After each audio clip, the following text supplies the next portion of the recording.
scored! Victor Wanyama has got incredible lead with a Miller header against Barcelona! That's what a noise, Paul. Marquez has erupted. Victor Wanyama goes at the far post. And what a header that was. Absolutely brilliant as it passed Victor Valdez. No chance. And Celtic's first shot at third. They have the lead against Barcelona. Almost exactly at the same pace as the Samara scored the new cup. Well, Victor Wanyama, incredible. I think he's almost brought the roof off Paradise here.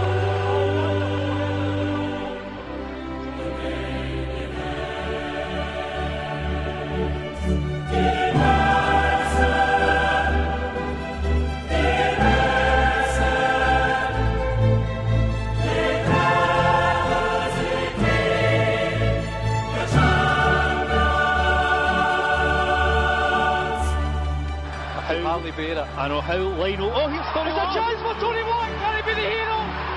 He's scored! It's a goal! Tony Watt! It's Celtic 2! Barcelona 0! I can hardly believe my eyes. Unbelievable! Celtic in Finland. Tony Watt in one. Astonishing scenes in Celtic Park. I think the roof has just come off the stadium. Barcelona stand. Celtic 2, Barcelona 0. Incredible! Wow! It's incredible! Tony Watt!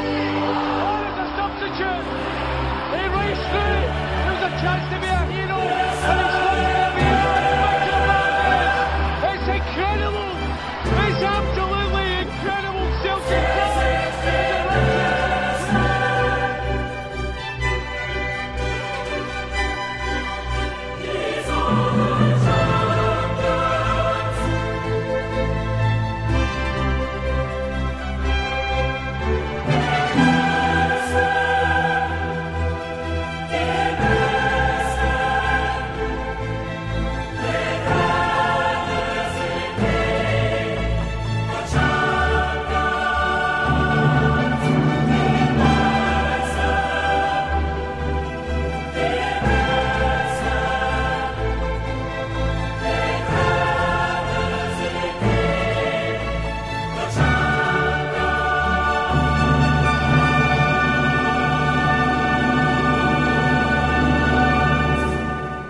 supporters who will raise the roof at Celtic Park. These are the fans that the club hope will scare the living daylights out of mighty Barcelona.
Hello and welcome to HomeBhoys number 77. I'm Jason, I'm your host for the night, or the day. It's going to be an absolute disaster. I've already had a minor disaster. Harper and Joe are normally in the controls, but Joe's out gallivanting some Michelin star restaurant and Harper's looking like a zombie.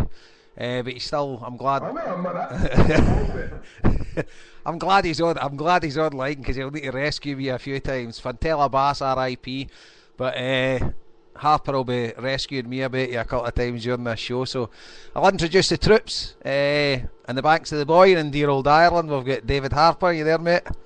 Here, man. Yeah, and you're looking a bit worse for wear after that photo you put on Facebook there. You want I'm hanging by a thread, man. I'm absolutely choked with the cold. Choked on. Aye.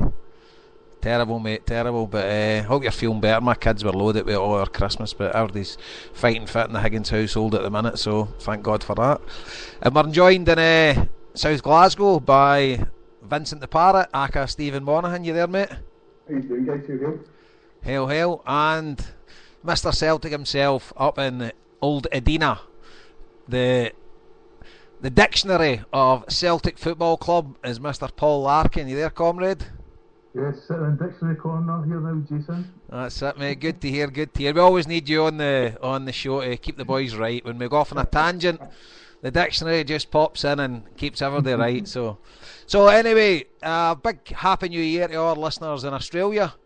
To Pat and the boys in Prefontaine and whatever, all those part of the Hillwell Media Network. They're celebrating New Year as we speak, so the bells have chimed down in the land down under. So Happy New Year for everybody at HomeBhoys, for all the boys down under. So hope you're enjoying the festivities. Surely they'll have put the music off and switched HomeBhoys on, I would expect. I would hope so. Sydney Harbour, the fireworks have stopped and they've got HomeBhoys blaring over Sydney as we speak. The dulcet tones of the man who survived the Battle of Dens Park is flying over Sydney at the minute. Well, we're in Dens Park. What about that carry on? What do you reckon about that, boys? Was that no the biggest overreaction we've ever heard in our life? See, to be honest, Jason, I watched it in the pub, obviously, and they haven't knew anything about any of this until about, I don't know, 2 days later.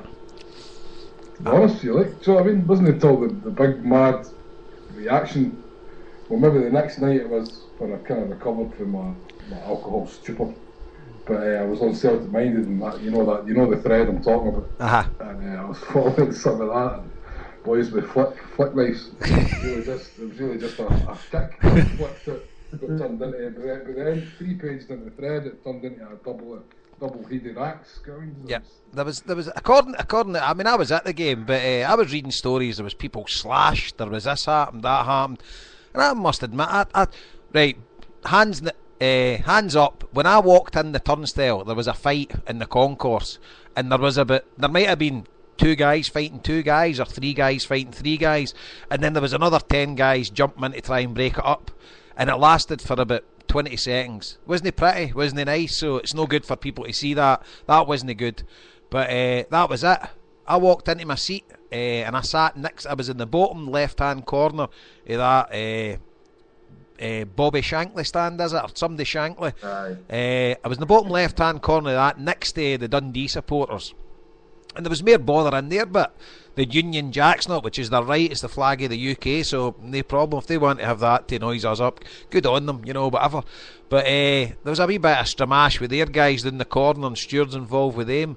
The Celtic fans as a whole were very drunk. Not an excuse, but it's New Year, Boxing Day, it's St Stephen's Day, whatever. People are out. High the festivities. We're up in Dundee for an all-day shot. I was pretty drunk at the game myself, so hands up. I had to ask my mate at half time what the score was. But no, so at the end of the day, the crowd was a bit boisterous. I heard a few bangers going off and stuff like that. But for what's been reported, oh my God, it was carnage, according to some, and they're saying like 70 or 80 people got ejected for the stadium. I didn't see anybody getting ejected for the stadium. No. There was 4 arrests, so 4 arrests isn't good. It's 4 more than there should be, but the overreaction of the press to try and paint us in a similar light to our dear departed cousins across the Clyde is baffling. But there you go. It wasn't pretty, but I think the overreaction, especially Peter Lawwell and that coming out apologising to Dundee. The spokesman for Dundee, he's obviously wasn't very good at maths, because he says it's the worst trouble he's seen at Dens Park in 20 years, and says it's a throwback to the 70s. Now, were the 70s no 40 years ago? You don't know what calendar they use up there. Aye, Gregorian calendar at full effect, but I don't know what he was talking about. So at the end of the day, I let the myth continue that Dundee was some battleground, but it wasn't really. I've seen a lot worse in my time following football about the globe, and I'll see a lot worse again. But in this day and age, we don't expect that kind of carry on to happen with the football, but it did move on, and I don't know what you guys think. Right, when you mentioned Flick Knives here, I thought you were talking about West Side Story for a minute. I mean, I've seen more bother at the bingo, quite frankly. You know, as you see before, people are up there drinking. You know, I wasn't even aware of the fact on United were even playing the same day. You know, so turnstiles were a nightmare getting in, etc. Dundee stewards were completely out of their depth. People had a drink in them. They were shouting, screaming. You know, it was a football match. That's what kind of happens. You know. Anybody that went to a football match previous to about 1990 would think that would be like a tea party compared to what kind of things went on then. So, as you say, a complete overreaction, and it's for 70 people being ejected. I mean, that's just utter nonsense. Can I ask you though, Jason, obviously you were at the game, mate, I picked up that maybe Paul and David did you hear that the booing when certain Celtic players were on the ball from the Dundee fans? Nah, I've heard that. I've heard Ambrose was getting a bit of so-called racist abuse for but I didn't hear it, and I was right next to him, but I might not be the best person to talk to, you know, but I didn't hear it, to be honest with you, mate. But quite a few folk did. You? I heard it quite a lot. It was coming mainly to the bit you were just talking about, to the left-hand side of the Celtic game. There seemed to be a lot of chanting towards Ambrose and Wanyama. I couldn't hear anything from all the Liverpool fans wailing every time Stoke scored in the bar in Sutton. I think that's coming for you, Paul, that drone sort of thing. I don't know, but your name's popping up. But anyway, I forgot to mention at the start, if anybody's want to call in, add HomeBhoys to Skype, and I'll accept you. Well, I'll try and accept you if I can work this console alright. But how does it pop up on the screen, Harper? Alright, it will pop up that I'll accept it. Right, no bother. No, on the left hand side you'll get a message and it'll say, but anybody who just calls will just pop up and just add plus. Aye, no problem at all. Right, so listen, just what you're talking about there, right? And it comes back to something I've been saying for a wee while about this thing with some of your fans who want to just grab an opportunity at anything they can and blow out proportion to attack other groups of fans. And we're not just talking about attacking the Green Brigade, but having this sort of moral high ground. These guys who just these guys, I mean, I've all read John Hartson's column, right, and saying people should be sacked for their jobs for getting arrested in a football match, getting flung out, man. And I see Celtic fans agreeing with us, right? And I'm telling you right now, anybody who thinks that you should be losing your job because you've got a bit drunk and sang a song at a football game, you're a complete asshole in my mind. And if you follow me on Twitter, just don't follow me, because I'm long in common with these clowns. I mean, I don't even want to talk to anybody because this. Yeah, listen, everybody can think of their own thing, have your own opinion, but I'm not interested in even discussing anything with people are. Nah. So you think you could lose your livelihood for getting flung at a football match? Aye, and you ever heard anything like it in your life? And families losing an income because you sang a song. Aye, no, this is the sort of society we live in now, mate, as well. We were all young, we were all young daft laddies, and I'm 41 years old now, a responsible parent, and I was 16 going to Celtic games singing daft songs. No proud of the fact, but I done it. See, if these draconian laws were in back then, I could have had a criminal record, spent time in jail and that for singing songs at the football. I mean, I don't want Rangers fans done with either. You know, if they want to sing what they sing, let them do it. But I understand a lot of people have got reservations about that, and it shouldn't be done. And I'm not advocating the fact these songs are right, these songs are wrong. But I don't want people criminal records with singing songs. But this is the world we live in now, and this is sort of the society that we live in, and people need to watch what they're doing, because there is young Celtic fans now getting criminalised for only following their team, especially guys like the Green Brigade who are trying their best. Alright, they're young, radical, maybe a bit politically motivated. Some will say in the wrong sense, others will say I agree with everything they do. Regardless of the fact, some of these guys are now going to end up with criminal records just for following a football team. And they're not out fighting, they're not out causing riots, they're not out breaking into people's houses, you know, they're not robbing banks. All they're doing is try to support their football team. And on you go, Stephen. No, I mean, obviously you were at the game, Jason. I'm not qualified to speak. I'd be a cash and carry John Hartson if I did, mate. Obviously he never bothered his Welsh arse got it and they get his article ghostwritten. Scummy paper.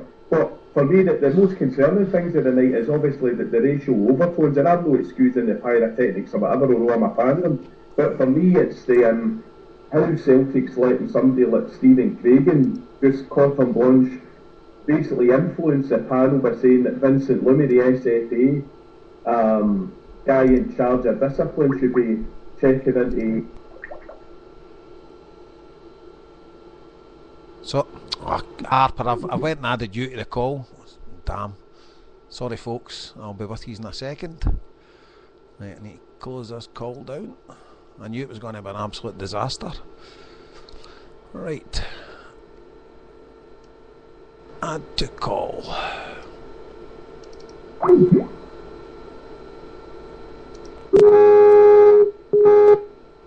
Hello? Is that everybody back on? That was me. I cancelled the call. I instead of adding you to the call, Harper, I just answered you and it cut the other two off. Sorry, Stephen, you were talking away there, mate. No, all I was saying was is the fact that obviously Stephen Craigan get carte blanche by saying the fact that Vincent Lummy should be getting involved with the Kelvin Wilson elbowing incident, which was, to me, looked a 50-50, and the Dundee player came out and said it was an accident. So to me, that was the case closed, you know? Yeah, no, I agree, mate, I agree. And while we're on the subject, your big man Hartson writing that column in that rag, disgraceful as far as I'm concerned. You know, the big man was a great goal scorer for Celtic, and I'll always think fondly of his time at Celtic. He was a fantastic player for us, but the way he's coming out the now and he's pandering to the masses, and especially even writing that rag, alright, we've got to make a livelihood, but nah, that was unforgivable as far as I'm concerned, and I've no time for the big man at all after that. I don't know what you think. I don't remember John Hartson offering his resignation when he kicked Al Berkowitz in the face. Oh, aye. I mean, it's we all know. I mean, he's paid to put his name to an opinion that's written by somebody else, and we all know that. But it really does my head in when you get people commenting on stuff that other people have paid fortunes to go and see and given up their time and their money and all that to go and support Celtic. And you've got people sitting in their houses saying, no, you can't do this, you can't do that, you can't be with this and all that kind of thing. It's a load of nonsense, it really is, and it's getting to the point where people are just centering on Celtic all the time. There was more arrests at the Dundee Aberdeen game, there was more arrests at the Sevco Annan game. You know, I mean, it just the way that the Sun blew that out of proportion for a cheap headline shows you the kind of things that we're facing here. And, you know, what will happen is, as angry young men, they will react against that. They won't only just say, all right, well, because the Sun says we shouldn't do this, we'll not do this. They'll just make it, they'll up the ante. Be singing and stuff like that, and Paul, do you know what the saddest thing though is? I don't care. I couldn't care less what's in the papers or what anybody else thinks. It's our own supporters jumping on it. Do you know what I mean? Well, that's what I think we need, a sensible debate, because it always seems to come to. I mean, to be honest, I'm pretty sick of talking about rebel songs and debating rebel songs, because it's the same thing over and over and over again. There needs to be a sensible debate in the middle ground. You know, rebel songs have been party-fan culture since Moses was in shorts pants. We all know that. Similarly, we also all know that chanting "Who are up there" and Dundee doesn't further the cause of the Republican movement. So we need to have a sensible debate about where we're going as a. But as you say, Harper, what we do need is armchair fans saying, take the moral high ground and saying we need to ethically cleanse these songs out of the support and all the rest of it, because they're kidding themselves on if they all think that the reason Celtic are a worldwide institution is because of the football we play, or because of the, you know, we're in Glasgow. It's because of the culture around the fans. That's why we're known worldwide. So let's have a proper debate, and let's not have it on the basis of being like points of view where it's like, you know, outraged and bloody Ayrshire was moaning about this and moaning about that and all the rest of it, because if you start talking to people, they'll just react against it. Because can I ask you? Well, sorry, David, you go, mate. See what I'd like to know. I'd like to ask some of these people is, right? See when you hear the phrase all the time that this minority is bringing shame upon the club, right? Tarnishing the club's good name, right? Now, as far as I'm concerned, the support's probably sanitised the now than it's ever been. When you think about things that went on in the past and songs and all that then. So when exactly did we get this good name and who has it been tarnished to? Do you know what I mean? I understand we've got a great name in Europe and that, fans and I mean, how is it getting tarnished? I mean, who in Turin is picking up a newspaper and goes, I can't believe what happened to Dundee the weekend? Name bad Celtic fans. Well, I mean, it's just not realistic. The only people you're pandering to, who you're believing that you're upsetting, is the mainstream media. Who gives a shit? Take some old woman sees you walking down the street, take a Celtic top and went, oh my God, there's one of the Celtic fans. You brought shame upon this. Absolute nonsense, utter garbage. And it's this whole idea that the Celtic fans are the greatest fans in the world. This thing that we'll blow them up to beat ourselves up with, because that's all we do. Is if you keep reading this, Celtic fans shouldn't be arguing amongst themselves. They shouldn't be fighting with one another. That's what Huns do. What are you talking about? Human beings argue the world over. Just because we all support Celtic doesn't mean we all have the same point of view. Of course we've got to argue. Of course people have got to follow. Of course people are going to end up fighting sometimes. This whole thing that every Tim is on the same path and should never ever fall out with each other is a joke. It's not realistic. It's fairy tale stuff. I mean, it really winds that summer. Do you know what? I seen one of the really popular Twitter accounts, and I did unfollow many people on Twitter at the weekend, and he tweeted, this is a guy with thousands of followers, and he tweeted, Celtic fans at Easter Road today, if you see anybody with a smoke bomb or a flare, please go straight to the police and have this person arrested. And I'm like, and the tail end of it was because they bring nothing but shame upon our club. And I'm like, right, fair enough. I mean, I'm not into the smoke bombs and the flares sort of thing. I'm 38-year-old and I didn't really see what ads, to be honest, right? But at the end of the day, there's no shame in it. There's no shame in it. There's no shame in anybody. And I'm brought up, and I think we're all probably running the same age. You didn't even run into the police with anything. Far less to get another supporter arrested because he's got a fucking smoke bomb. Jesus Christ, get a grip, boys, for God's sake. Sorry, that's my wee rant. I'd like to ask Paul, because Paul's, you're probably one of the best, Paul, that if you do a blog, if there's something happens in the news or whatever, but it baffles me that the final whistle at Dundee, some so-called Twitter celebrity has already knocked out a 2,000-word premeditated blog criticising the fans that have been up at the ground. Yeah, I can't stand that. I mean, as a general thing, I can't stand blogs that react to everything somebody farts, quite frankly. But also, as I said before, I cannot abide people who sit in their house and criticise people who have travelled all day and whatever to go to a football match and support their team. And they have got absolutely no idea what's happened at that game or what that individual's done or what that collection's done or whatever. And they sit there moralising, saying, this is what we need to do and this is what we do. I've said it a million times. If you want to change songs at football matches, go to the football matches and sing the songs you want sung. If you didn't want the people to sing the songs you didn't like, let's have a proper debate about it. But as we all say, we're all roughly the same age, we've all roughly had the same kind of upbringing, and we all know, as young men, if somebody tells us saying, you start singing rebel songs, we'll sing them louder. That's what angry young men do, you know, that's what working class people react against. And I'm fed up with it, as Harper says, I mean, of course we're all going to argue, but I'll tell you something, I mean, we all know when the Ferguson and that was here, I've seen fights amongst Celtic supporters every single week. You know, I mean, guys knocking fuck at each other for 10 seconds and it would all get held up, and the next thing we did, and we'd be fine again. That was part and parcel of football. You know, I mean, I've read books and stuff like that, talking about times in the past and stuff like that. Violence was part of football all the time, and it was all you knew, you know. And we didn't all go run into the police, as Harper says, and we didn't all go, well, this is an outrage, let's write to the newspaper or phone legal fight. We sorted it out amongst ourselves. Yet some people just think that, no, I'll individualise everything and I'll be the moral guardian of the Celtic support. And I'll tell you something, when you set yourself up like that, you're guaranteed for a fall.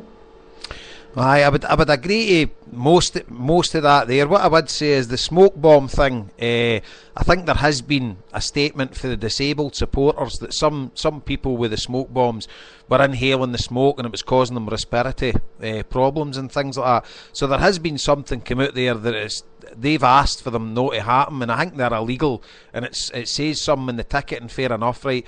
But I sort of agree with you in a certain extent, Harper, but I just think everything's sanitised nowadays, and football that we know in the 70s and 80s, it's not the same anymore. And it's people got on their high horse about anything, and everybody's got a voice, and it's probably like guys like ourselves, like we are genuine Celtic fans, which I suppose most people throughout the internet world are, but we go to the games and stuff like that. A lot of these people don't, and they've got no intentions of going to games. And these guys that phone up your Radio Clyde, these guys that phone up these other like Radio Scotland and whatever, and they wax lyrical about this happening and that happening, and they weren't even at the game. Whereas guys like Jimmy Sanderson, do you know what I mean? Remember, because in the 80s people would phone up Radio Scotland and Jimmy Sanderson like that, but you at the game, no, well, shut up.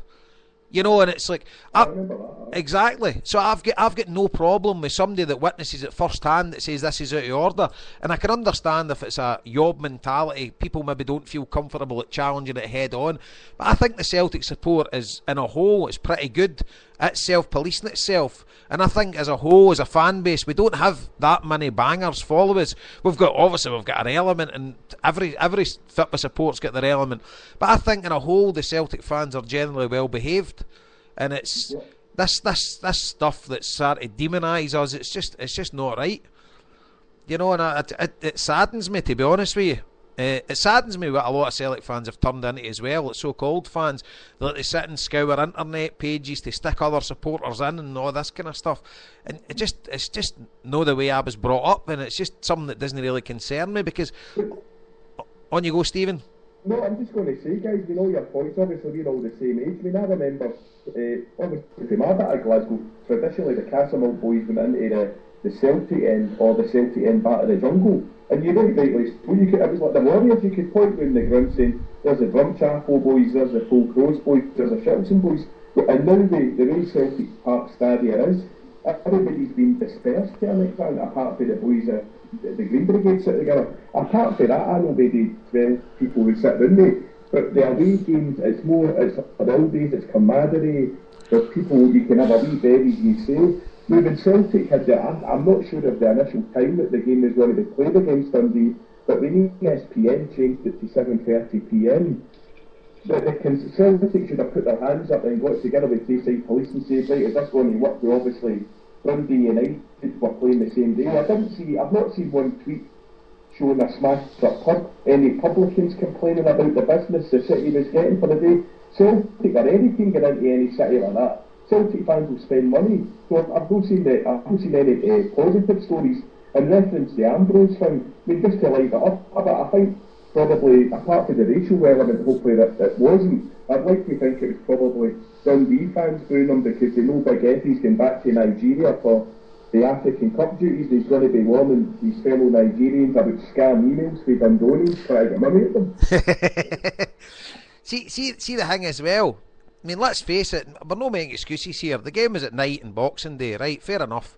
But we were all going to be drunk, but you can still be drunk and act sensibly. I mean, I was drunk. You know, I'd been drinking most of the day, but I went into the game with my mates, stood there, watched the game, and left at the end, and then went back in the bus. You know, no issues whatsoever. But, so people shouldn't, that's not an excuse for people to act out of order. And a couple of people were out of order, but for the extent that people are reporting it, it's absolutely ludicrous. So we should all be able to go and have a drink and enjoy ourselves at the football.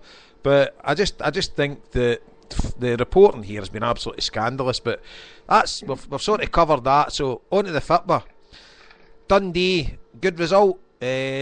Team played pretty well. What was MD's views or standouts or anything like that? Firstly, for myself, I thought it was two quality goals, and especially Hooper's. I thought Hooper's goal was a touch of class, absolute genius, and he is a top quality player, as we've said on here many a times.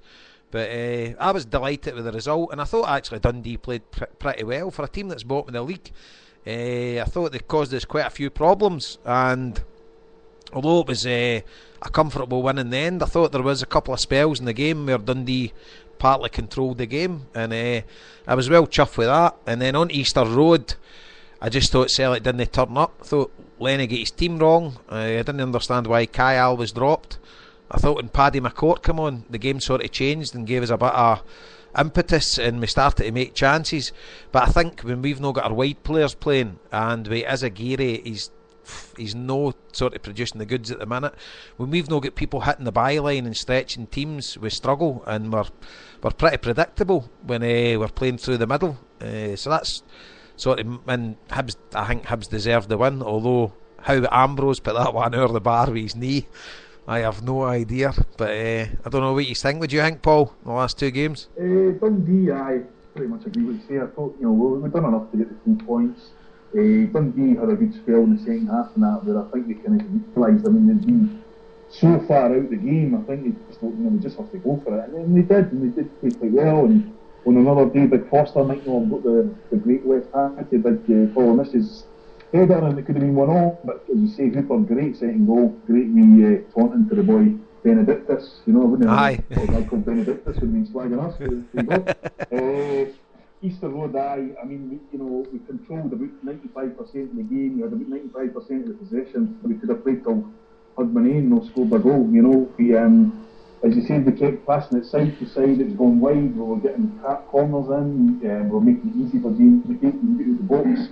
The coach gave us a bit different. He came on because he was back players. He went in the box and he put a couple of crosses in that were better crosses and stuff like that. But even though we had all the possession and most of the play, I wouldn't begrudge Hibs a victory because they defended well, they had a game plan, they scored the goal when they needed to. And so I would agree that I think the team selection was wrong. I mean, I don't know what the goal he comes into anywhere, that cost you the first goal. Kyle, who's starting to come onto a game, suddenly he's out the picture. Didn't really understand it. And, I know people were slagging Gary Hooper, but the service was just non-existent to Gary Hooper. Aye. You've got Samaras and Lassat, they're not even providing the service, but as you say, the width is so much to us, and if they're needing Zaguirre to keep that, there's only one so much weight in gain. He's not getting to the byline, he's crossing it to maybe 10, 15 yards to the byline, and that's not the same as getting one into the byline, because guys can't even one on you. Aye. So, overall, I was disappointed in the game, but I wouldn't begrudge Hibs a victory, and I think that there'll be a couple of changes. We'll see us back performing against Motherwell on Wednesday. Aye, fair play, mate. I agree with you with that. Stephen, what about yourself, mate? So not much to say. I really enjoyed the Dundee game. Difference the game on Saturday. I had no problems with Hibs winning it. I said that on QE too. He's doing it. Mr. Larkin's doing it at Leith Docks. I thought maybe the difference was I maybe thought if Reece Stokesy had been fit on Saturday, that's a sort of game to scuff a few goals in for us. But I was baffled why Chicken Legs Rovner was starting. I mean, I know people maybe criticised Neil Lennon months ago, but there's people. A lot of people in here said he's up close, he's a big lad, but he's like Big Bird for Sesame Street. The team just looked big and clumsy against a very small, mobile, aggressive Hibs team on Saturday. Aye, agree, mate. What about you, Harper? Can't really remember much about the Dundee game, to be honest. You're kidding. I was one of these pub hooligans. I mean, I was in the pub bottle, so I can't really remember much about the game, to be honest with you. Two classic goals, I can remember that. And as you say, I do remember thinking at the time it was a decent game. Dundee were putting in a decent shift as well. So, but I do think as well, and maybe I shouldn't say this, but I can remember thinking at the time, because we had it up quite loud, because there was two games on at the same time. Liverpool were playing in the bar, and we had won the war to get the second game on the lounge, and we had it up quite loud. And I can just remember there was a brilliant atmosphere as well. So there you go. And little did I know that the atmosphere was bombs and everything going on. Reminding you Sarajevo. Aye, man. The Hibs game, I know I watched it on delay. I watched it on BBC Alba at 6 o'clock. I actually thought I had it tuned in my Sky and then it didn't work. I was watching my iPhone. I sat with headphones on. And to be honest, I mean, we won it brilliant, obviously, because we've all seen it, but I quite enjoyed the game. To watch, I don't know why. I mean, I just was sitting tipping away a couple of beers, and maybe just because it was 6 o'clock on Saturday, there's nothing else usually happening, I was just enjoying watching the game. I kind of agree. I think Rodney's wasn't great, but I thought Fraser Forster was to blame for the goal. Keeper, if he's coming off his line, he's either got to win it. If he doesn't win it, the chance he's got to lose the goal. We can't take anything away from Griffiths, the great finish, in a cute angle. But I thought it was Forster more to blame than anybody for the goal. But hey, Forster's been amazing, so there's no problem with that. I mean, it happens. To be honest, I think Hibs could have been 2-0. I think maybe in about 20th minute, man, was it McDale or something like that? He had a header, and it should have been easier for the boy to score. I can't remember, put it on the bar or put it past. I can't remember. Hibs should have been 2-0 at that. It was just sick, Paul. We just never looked like a team that was ever going to score. The formation was wrong. Taras was having one of these days where, he probably looked at the most dangerous player. He was just trying to do the wee bit extra too much, and the ball was running away from him at times. I mean, and I thought Ambrose was the same. Ambrose, like your biggest threat for the midfield, but a lot of time he would just play the ball too far in front of himself and was running away from him and that. Wanyama was terrible at the weekend. Sometimes just when you're a big player, team like that, for a quiet game, it wasn't terrible, it was more quiet and terrible. And he had a quiet game, I mean, that's a big loss. Like Kyle was benched, I don't know, maybe just because of the exertions of the game before, and he's not played a lot of football. Maybe that's why it was, I don't know. But as you say, we could have played there all day and we never looked at it. Even when Paddy came on, it did lift it a wee bit. But even then, there wasn't really many clear-cut chances. One right at the end, the keeper had saved for Hooper. That was about it, really. McGear coming on 2 minutes ago was just too little, too little. McGear could have been brought on a lot more earlier in the game, just in case a wee bit more. It's not to me more, no, I'm a fan of the cup. But I'd like to see McGear coming on earlier because it just gives that bit more energy, kind of a wee bit more uplifting. Do you know what I mean? And I'd like to see what he could do sooner rather than later. But no, it's fair enough. Hibs got the win. But they deserved it. Well, they scored one goal, we never, so they deserved it. But on the balance of play, I think they totally controlled the game. They never looked like they were going to score, to be honest. Aye, that's fair enough. And I'd agree, we did control the game, but as I say, it's all about putting the ball in the net. And Griffiths, he took his goal. I mean, what a left peg that boy's got on him. I just hope for the sake of Hibs and Scottish football that they can keep a hold of him for the rest of the season, because I wouldn't like to see the state they would be in without him. But that aside, Paul, what's the, obviously you're living near Easter Road, and what's the feeling with Pat Fenlon? Because I don't want to blow my own trumpet, but I sort of predicted it at the start of the season, but I also predicted Inverness Cali would get relegated. So, but what do you think? What's impressed the Hibs fans near the ending about Pat Fenlon is he had absolutely no budget in the summer, and yet he managed to bring in some loan deals and free transfers that have completely improved the team. They're a much stronger side now than before. I mean, you go back to the cup final against Hearts and just go overrun completely. They brought in the boy Deegan, he solidified in the field a little bit. Obviously, Griffiths is scoring goals, and McPake's been fantastic for them. You know, he's a natural leader, and that's what Hibs have been lacking. Good player, that McPake. Yep. Aye. So, I mean, in terms of for Hibs fans, you know, they're always kind of lack green too much because they get punched in the face so often, just at the point where they king there. But certainly, I mean, they're going to Tynecastle on Thursday, and they're going to a bit of optimism, and I think that's where you'll see the judgment on Pat Fenlon. If you can go to Tynecastle and it's at least avoided the defeat, then I think Hibs won't probably be on the match again, aye. Aye, that's fair, and it's good to see because they're a support, and I know you live there. There's no love lost between us, and it's no this like we're brothers in arms and sort of thing. It's not like that at all. But I just think as a fan base, they have been, and I didn't realise this. I actually said to you, I work with a Hibby. He lives in Glasgow now, but he's for Edinburgh, and he's still got a season ticket. He goes through with his dad.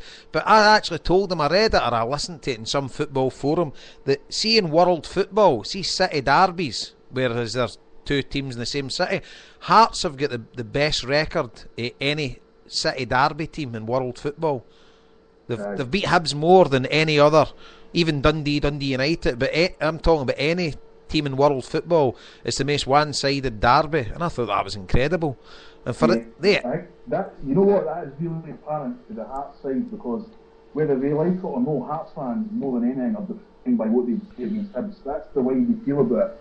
The best example is when Chavo Laszlo was the manager. He got to be third in the league twice in a row and he got sacked because he couldn't beat Hibs. That is something that he just cannot handle, because In Edinburgh, the whole thing that they always go on about is Hearts are the big team, Hibs are the wee team. Hibs win the League Cup, it's a wee cup. Hearts win the Scottish Cup, it's a big cup. So it's big team, big cup, wee team, wee cup. That's the way that they always say. And then when Hibs, because that's 2 games now that Hibs have been undefeated against Hearts since the cup final.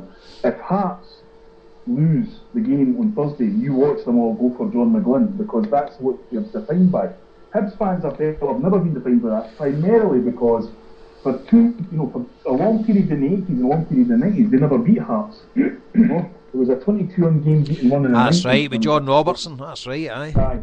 There was a 19-20 unbeaten one, to the extent where it's summed up by the fact that Gary Mackay played in 48 derbies for Hearts and only ever lost 2. That's incredible, so, you know. I mean, that is incredible, because as well, Celtic and the old co, Hearts and Hibs are not defined by trophies, they're defined by the games against each other.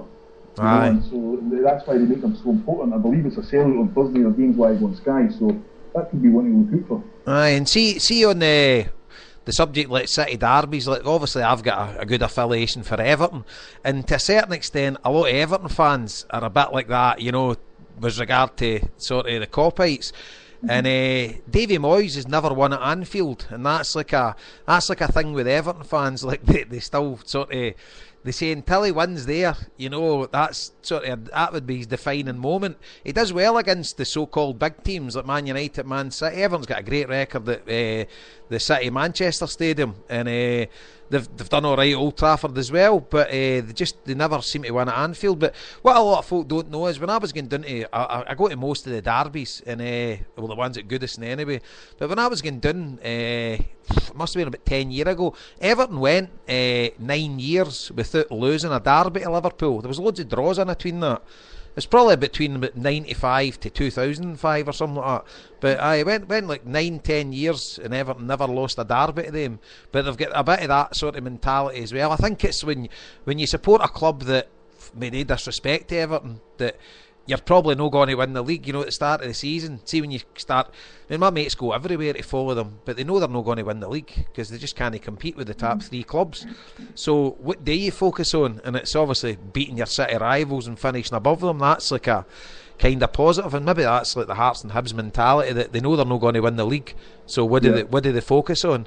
But it's interesting stuff. On a sort of tangent with the Moyes thing, I mean, I think that you know, I've got a theory. I think if Man United win the league this year, Ferguson will retire. I think if he topples Man City after other teams, that's when he'll go.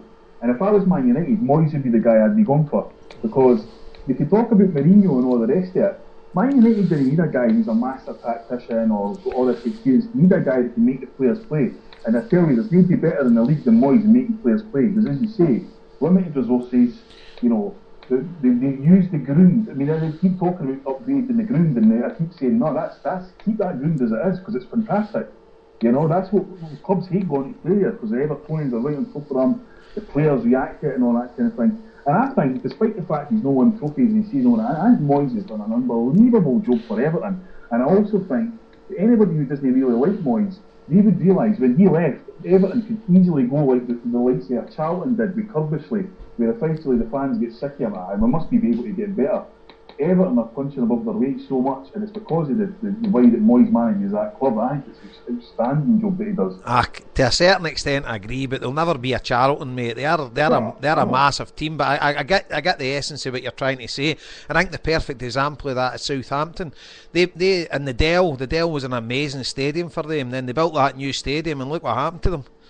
You know, they just went to pot, because the Dell actually won them loads of games because their fans were right on top of the teams. But I tend to agree with the Moyes stuff, and I think with the budget he spent on Everton, he's done fantastically well, you know. And we looked at a team yesterday. We were watching the Everton game yesterday, and for the life of me, I don't know. Well, Frank Lampard was the reason they didn't win, but I thought they battered Chelsea for long periods of the game, and Peter Cech came out with some amazing saves. And hi Brendan, give us a wee second, mate. I've cut the other guys off again, sorry. No problem. Add people to this call. Right, sorry mate. HomeBhoys. This is an absolute disaster, mate. Right, he's a sick. Right, how do I get back? Right, I'll cut you off. You phone back in the wee second, alright, mate? No problem. Right.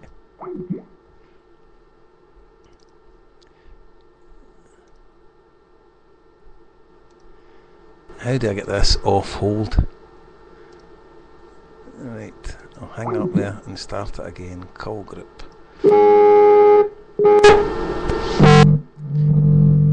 He's there, guys. So that was me again. I got a call in there and I accepted it, and then it cut yous off. So what do I do when a call comes through? Just they've got to call HomeBhoys. Do you know what? See what? You've got two HomeBhoys open at the same time, right? See if you look in your left-hand side, you'll see one that says HomeBhoys just in the Because he's calling again, and see when I put answer, it cuts yous off. Because you've got two HomeBhoys open at the same time. Right, so what do I do then? See where it says recent, right? Left click and shut all the things that say recent on the left-hand side, right, and Skype. I've only got the main thing up, right? Give me a second.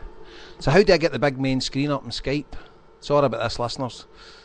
Right, so right, I've got a screen is with Stephen, Paul, and yourself. So but on the left-hand side, you should have a column saying like current call, recent.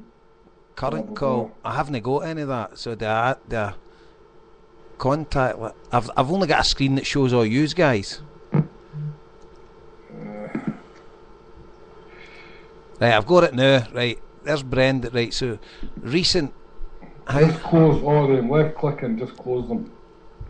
Right, because this Brendan's trying to get through again. Do I answer this, or is it going to cut yous off again? I'll cut us off. Close all them first because it's going into an old one instead because you had two up earlier. I can't see any of the recent ones. I can't see any that I need to close down, mate.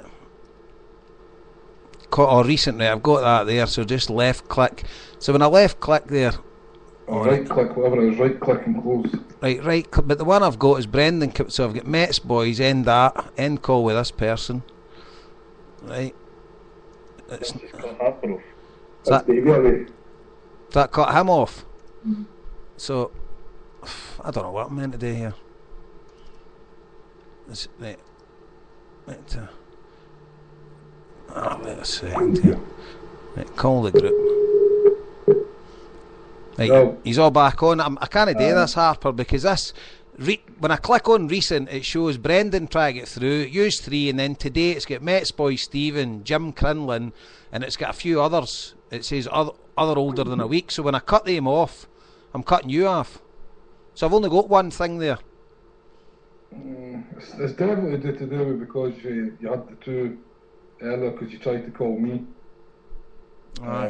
So just to anybody who wants to call in, if you send us a message, and Jason can add you to the call. Right. Okay. So if I go and add, right, if I answer Brendan the now, right, I'll just call him. Right. I'll cut this off and then I'll add him. The best thing about this was they stopped you talking about bloody Everton. I know. Right. Sorry about that, troops. Right, Brendan Teehan, right, wait till I find him, I'll add him to the call. Just while you're doing that, Paul, just something I was going to bring up, bringing it back to Pat Fenlon a wee bit. It's been interesting. You there, Brendan? I'm Jason, yeah. Right, sorry. Mute yours. Sorry there, mate. So that's me. I've added you. So if anybody calls in, I'll hang up and I'll call you back. And I think that's the way it's going to have to work because I don't know how to accept it, mate. So, sorry, Harper, you were talking to Paul there about Pat Fenlon. I was just saying there, it's interesting this season and at my work and that. It's the most I've heard people talking about Scottish football here in Ireland. He's getting brought up all the time how well Pat Fenlon's doing. This is guys, obviously, who followed League Ireland teams. Like Shamrock Rovers, obviously, because I'm working closer to Dublin now, so there'll be a lot of Shamrock Rover fans and there'll be Shelburne fans and stuff like that, so Pats fans.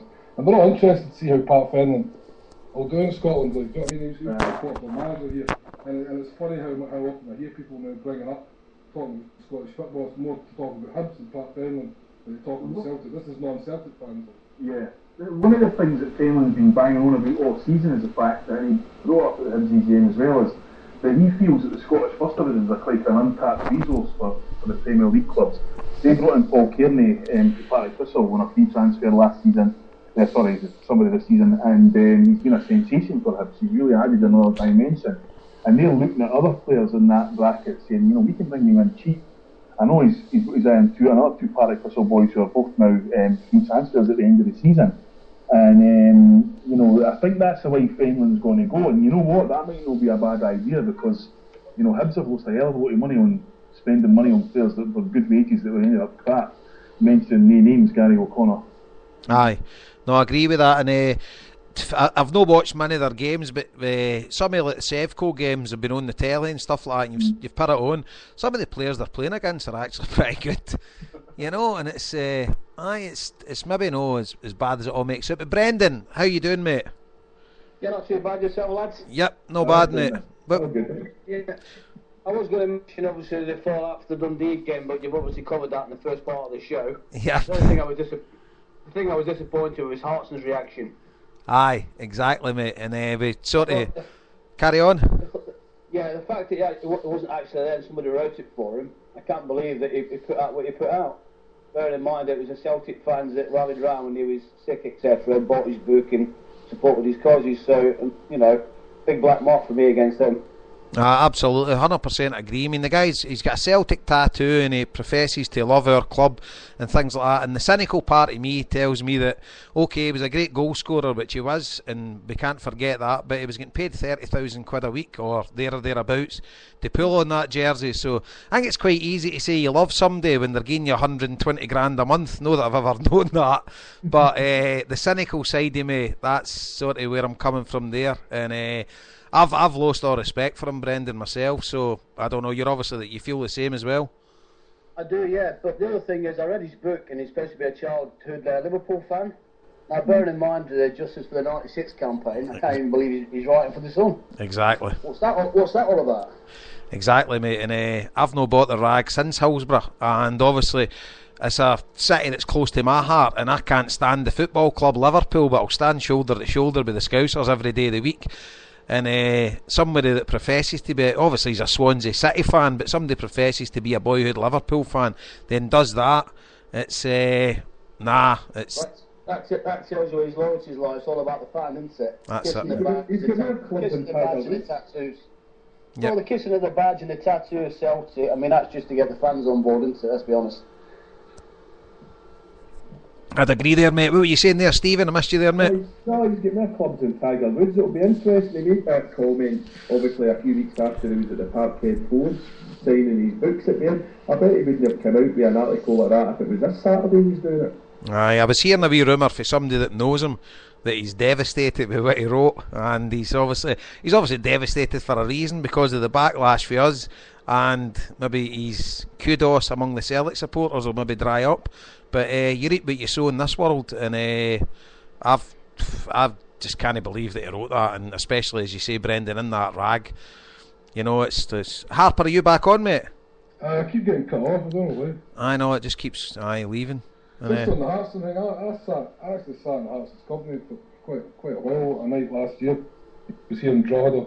The St Margaret's bus had him over, and I was sitting next to Charlie Gallagher, and John Hartson was at the table next to me, and he wasn't getting paid for this or anything. Like, it was just a function. He was in his flight and hotel was all paid for, obviously, and that. But he spoke very well on the night and that. And he does seem to have the best of the club at heart. I just think sometimes the article we know was ghostwritten, obviously. I think we knew that anyway, but he still put his name in it. And it's not the first time he's wrote things that I've kind of said, my God, how can you put your name in that? But I don't know, is it just not very bright? I don't know, but I'm sure he does regret what he's written. And definitely he's a bad taste in the mouth, for sure. Aye. And another thing, see while we're on the subject, back to Dundee again, Peter Lawwell and Neil Lennon, I don't think any of them were in the Bob Shankly stand. Can I just say I just got an email, Jason, about Dundee from a good friend of mine, Tony Smith.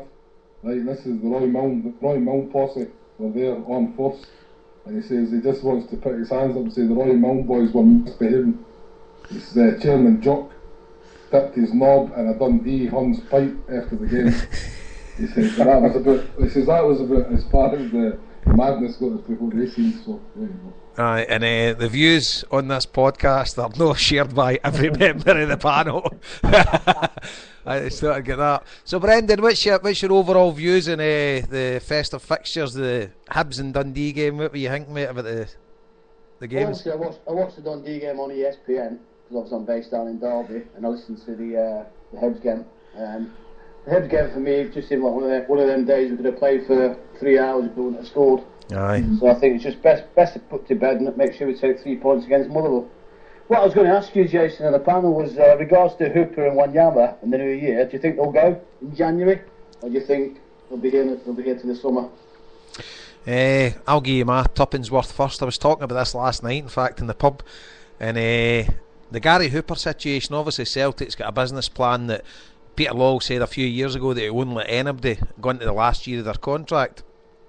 And being a big baseball fan as well, me and Harper with the New York Mets. And I was thinking back to an analogy of this guy Jose Reyes that played with the Mets, and see when they get into their last year of their contract, they say, I'm not wanting to talk about contract stuff and things like that. No, stuff that shite, get them sold, because once that happens, they're no signing a new deal. And guys like Hooper, I think Hooper probably best to sell him in January. I think he wants to away anyway. And if that's the case, shame on him, because who would want to leave this Celtic team in January? Do you know what I mean? But if that's the way the guy feels, and if that's what he's going to do, I think Celtic need to sell. And it's maybe not be a popular viewpoint, but see anybody that before they get into their last year of their contract, they come out with a claptrap that I'm just want to concentrate on my football, I'm not wanting to. Aye, they're running down their contract, because people say why don't they just sign? Because we'll still sell them anyway, it means we'll get more money. Well, the reason they don't sign us is because when they when they agree the deal with other team, like for instance, we can't thank Stillen Petrov enough, because he knew he was leaving, signed the deal. Villa paid 8 million or whatever for him. If they didn't pay that 8 million, his salary would have been boosted up a hell of a lot more than what he was getting.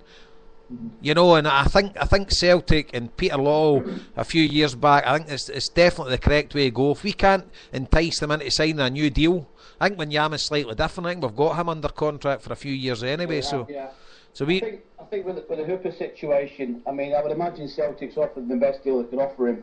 We've got Juventus coming up in February. The fact that he hasn't signed the contract to me tells me that he'll be away in January.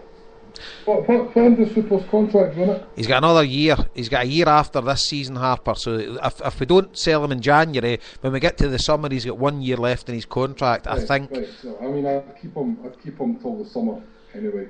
I wouldn't be selling him in January. Even I'd wait till the summer. I think clubs have a lot more money to spend in the summer for a start. You're limited to clubs who want to spend money. If Gary Hooper wants to go to, if he thinks he's going to go to a top English team, well, I don't know. He's a good player, but is he going to the top 4 club in England? I'm not so sure about that, like, to be honest. And I think maybe Gary Hooper just wants to test and maybe see what clubs will be looking at him. Obviously, his agent will find it. And I don't think that it would be inconceivable for Gary Hooper to still sign another contract down the road. I mean, I don't think he said to close shop, he's definitely leaving. But I would certainly give it to the end of the season. Plus, I mean, he's not going to. He's cup ties in Europe now anyway. So I mean, there's certain clubs he can't go to, or who are not going to be looking to buy a player like Gary Hooper if he can't play for Europe. So I don't see the sense of selling him in January. I think you get more from him in the summer, even although you had a full year to go. That's when clubs do their main business these days. And you see the January transfer window now. There's not a lot of big movements anymore, and I think you'd do far better to keep Gary Hooper until the summer. Fair point. What about yourself, Paul? What do you think? I mean, don't get me wrong, I mean, I like the guy and all that, I think he's a top player, but if he got the right money now, I would sell him now and buy somebody else now. I think a lot will depend on whether the transfer market gets kick-started in England. For example, if Arsenal buy Dembaba and then Newcastle need a striker and they take somebody else, and so on and so on and so on. Because as Harper says, there's not much movement going on in January, but when it does, it's normally cash on the hat, basically. You know, when Liverpool bought Carroll and then Chelsea bought Torres, it's always serious money involved to get players to move at that time in the career. I must admit, it does seem to me that there seems to be a change in the thing where it seems to be that he does seem to now want to leave, and you know, we're so keen 18 months of the contract length, and I'm sure Lawler will be looking at that, the difference between how much you think you would get for him now or in the summer. And if it was substantial, I think Lawler would try and sell him in January, quite frankly. But if it's no, then I didn't see the point in selling him, and I would just leave it to the summer. I see. That's the crux for me, and it's working out the stats and how much you get people with 18 months left in their contract or 1 year.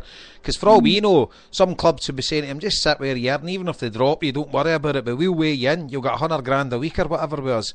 Or, I don't know about the figures that would be involved, but it could be very lucrative for Gary Hooper, and being English and stuff like that, his life isn't really going to be affected by Celtic once he leaves us.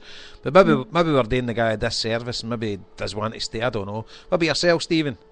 I turned the monitors off yesterday, and actually, I knew I was going on the show. I splashed it about the Sunday Times yesterday, and there was a fantastic article by a guy called Duncan Castles, who basically, everything you've said, the guys like Ferguson, he's come out and said that very few big players who certain teams are looking to buy are going to move in the transfer market, obviously because of being tied in Europe. But I got in last night. For me, the most fascinating thing about yesterday is that Sky Sports is over the news, because the only guy who gets more time in Sky News than Charlie Green is Harry Redknapp, who was basically saying yesterday, a 15-minute interview, that he's spending in January. For me, it's Hooper's bit of the world. It's coincidental that his head's been turned since Redknapp's getting the job. And listen, he's got the money. If he comes up and gives us a fantastic offer for Gary Hooper, if Gary wants to go, all the best sort of thing, you know. Aye. Well, I know it's. I mean, we don't know the ins and outs of these contract dealings and what's going on in players' heads and stuff like that. But for me, anyway, if you're Gary Hooper and you're leaving Celtic to go to Queen's Park Rangers, come on, you know. And it's, you can talk about money all you want, but for God's sake, I mean, what's going through somebody's head? Obviously, it's playing in the English Premiership and whatever, but nah, it's not for me. And especially leaving in January when this Celtic team could be in the verge of, I don't know, we could be in the verge of creating history here. Mm-hmm. And it all depends on the team as well. I mean, it all depends on the team as well, Jason. If it's a team who, I mean, how Celtic work this, like, if it's a middle of the road team in the English Premiership, right, who are not going to be fighting for Europe, who you didn't expect to be in a relegation battle, well, you're not really going to be able to extract a lot of money from them in January. But if it's a team who's desperate for a striker to bolster a European, like a run at Europe or a run at staying in the Premiership, that's when you're going to be able to say, well, we want X amount of money, because you know teams are desperate and there isn't a lot of movement in January. So I mean, it all depends on the teams as well, I think. Like. Yep. Sorry, Brendan, you were going to say something there, mate. I was going to say, if Gary Hooper goes to QPR, I'll be playing the Championship next season. Exactly. And then you say to yourself, what the hell's going through your mind? But we're all just surmising and stuff like that. Who knows? We don't know what's going on in their heads, what's going on behind doors. But it's every player's right to get the best deal for them. So let them carry on and do the stuff. And this is what Law gets paid his money to do. But certainly, if there's top money coming in, and by top money I mean 10 million plus, I would definitely take it. If it's 7 million, 8 million, you say to yourself, he could be the difference between us beating Juventus and no beating Juventus. So there could be, there could be value in keeping him, but I don't know if the stats say that if somebody's got a year left of their contract to go and then go for next to nothing, then 8 million quid is a hell of a lot of money. But who knows? So what do we think's in store for Celtic in the new year then? What do we think about the January transfer window from our point of view? I know we spoke about potentially losing players. What about bringing anybody in? If any's got any ideas? Or this before Stephen gives us the rundown and all the cash and carry rumours. Yeah, exactly. I was going to go to him first, don't worry about it. Go to him last. Jason, I think you just kind of answered the question there, though. I think it all depends on what players we see moving out. I don't think there's a lot of need to strengthen the squad. I mean, I'd like to see a striker come in that could play beside Gary Hooper.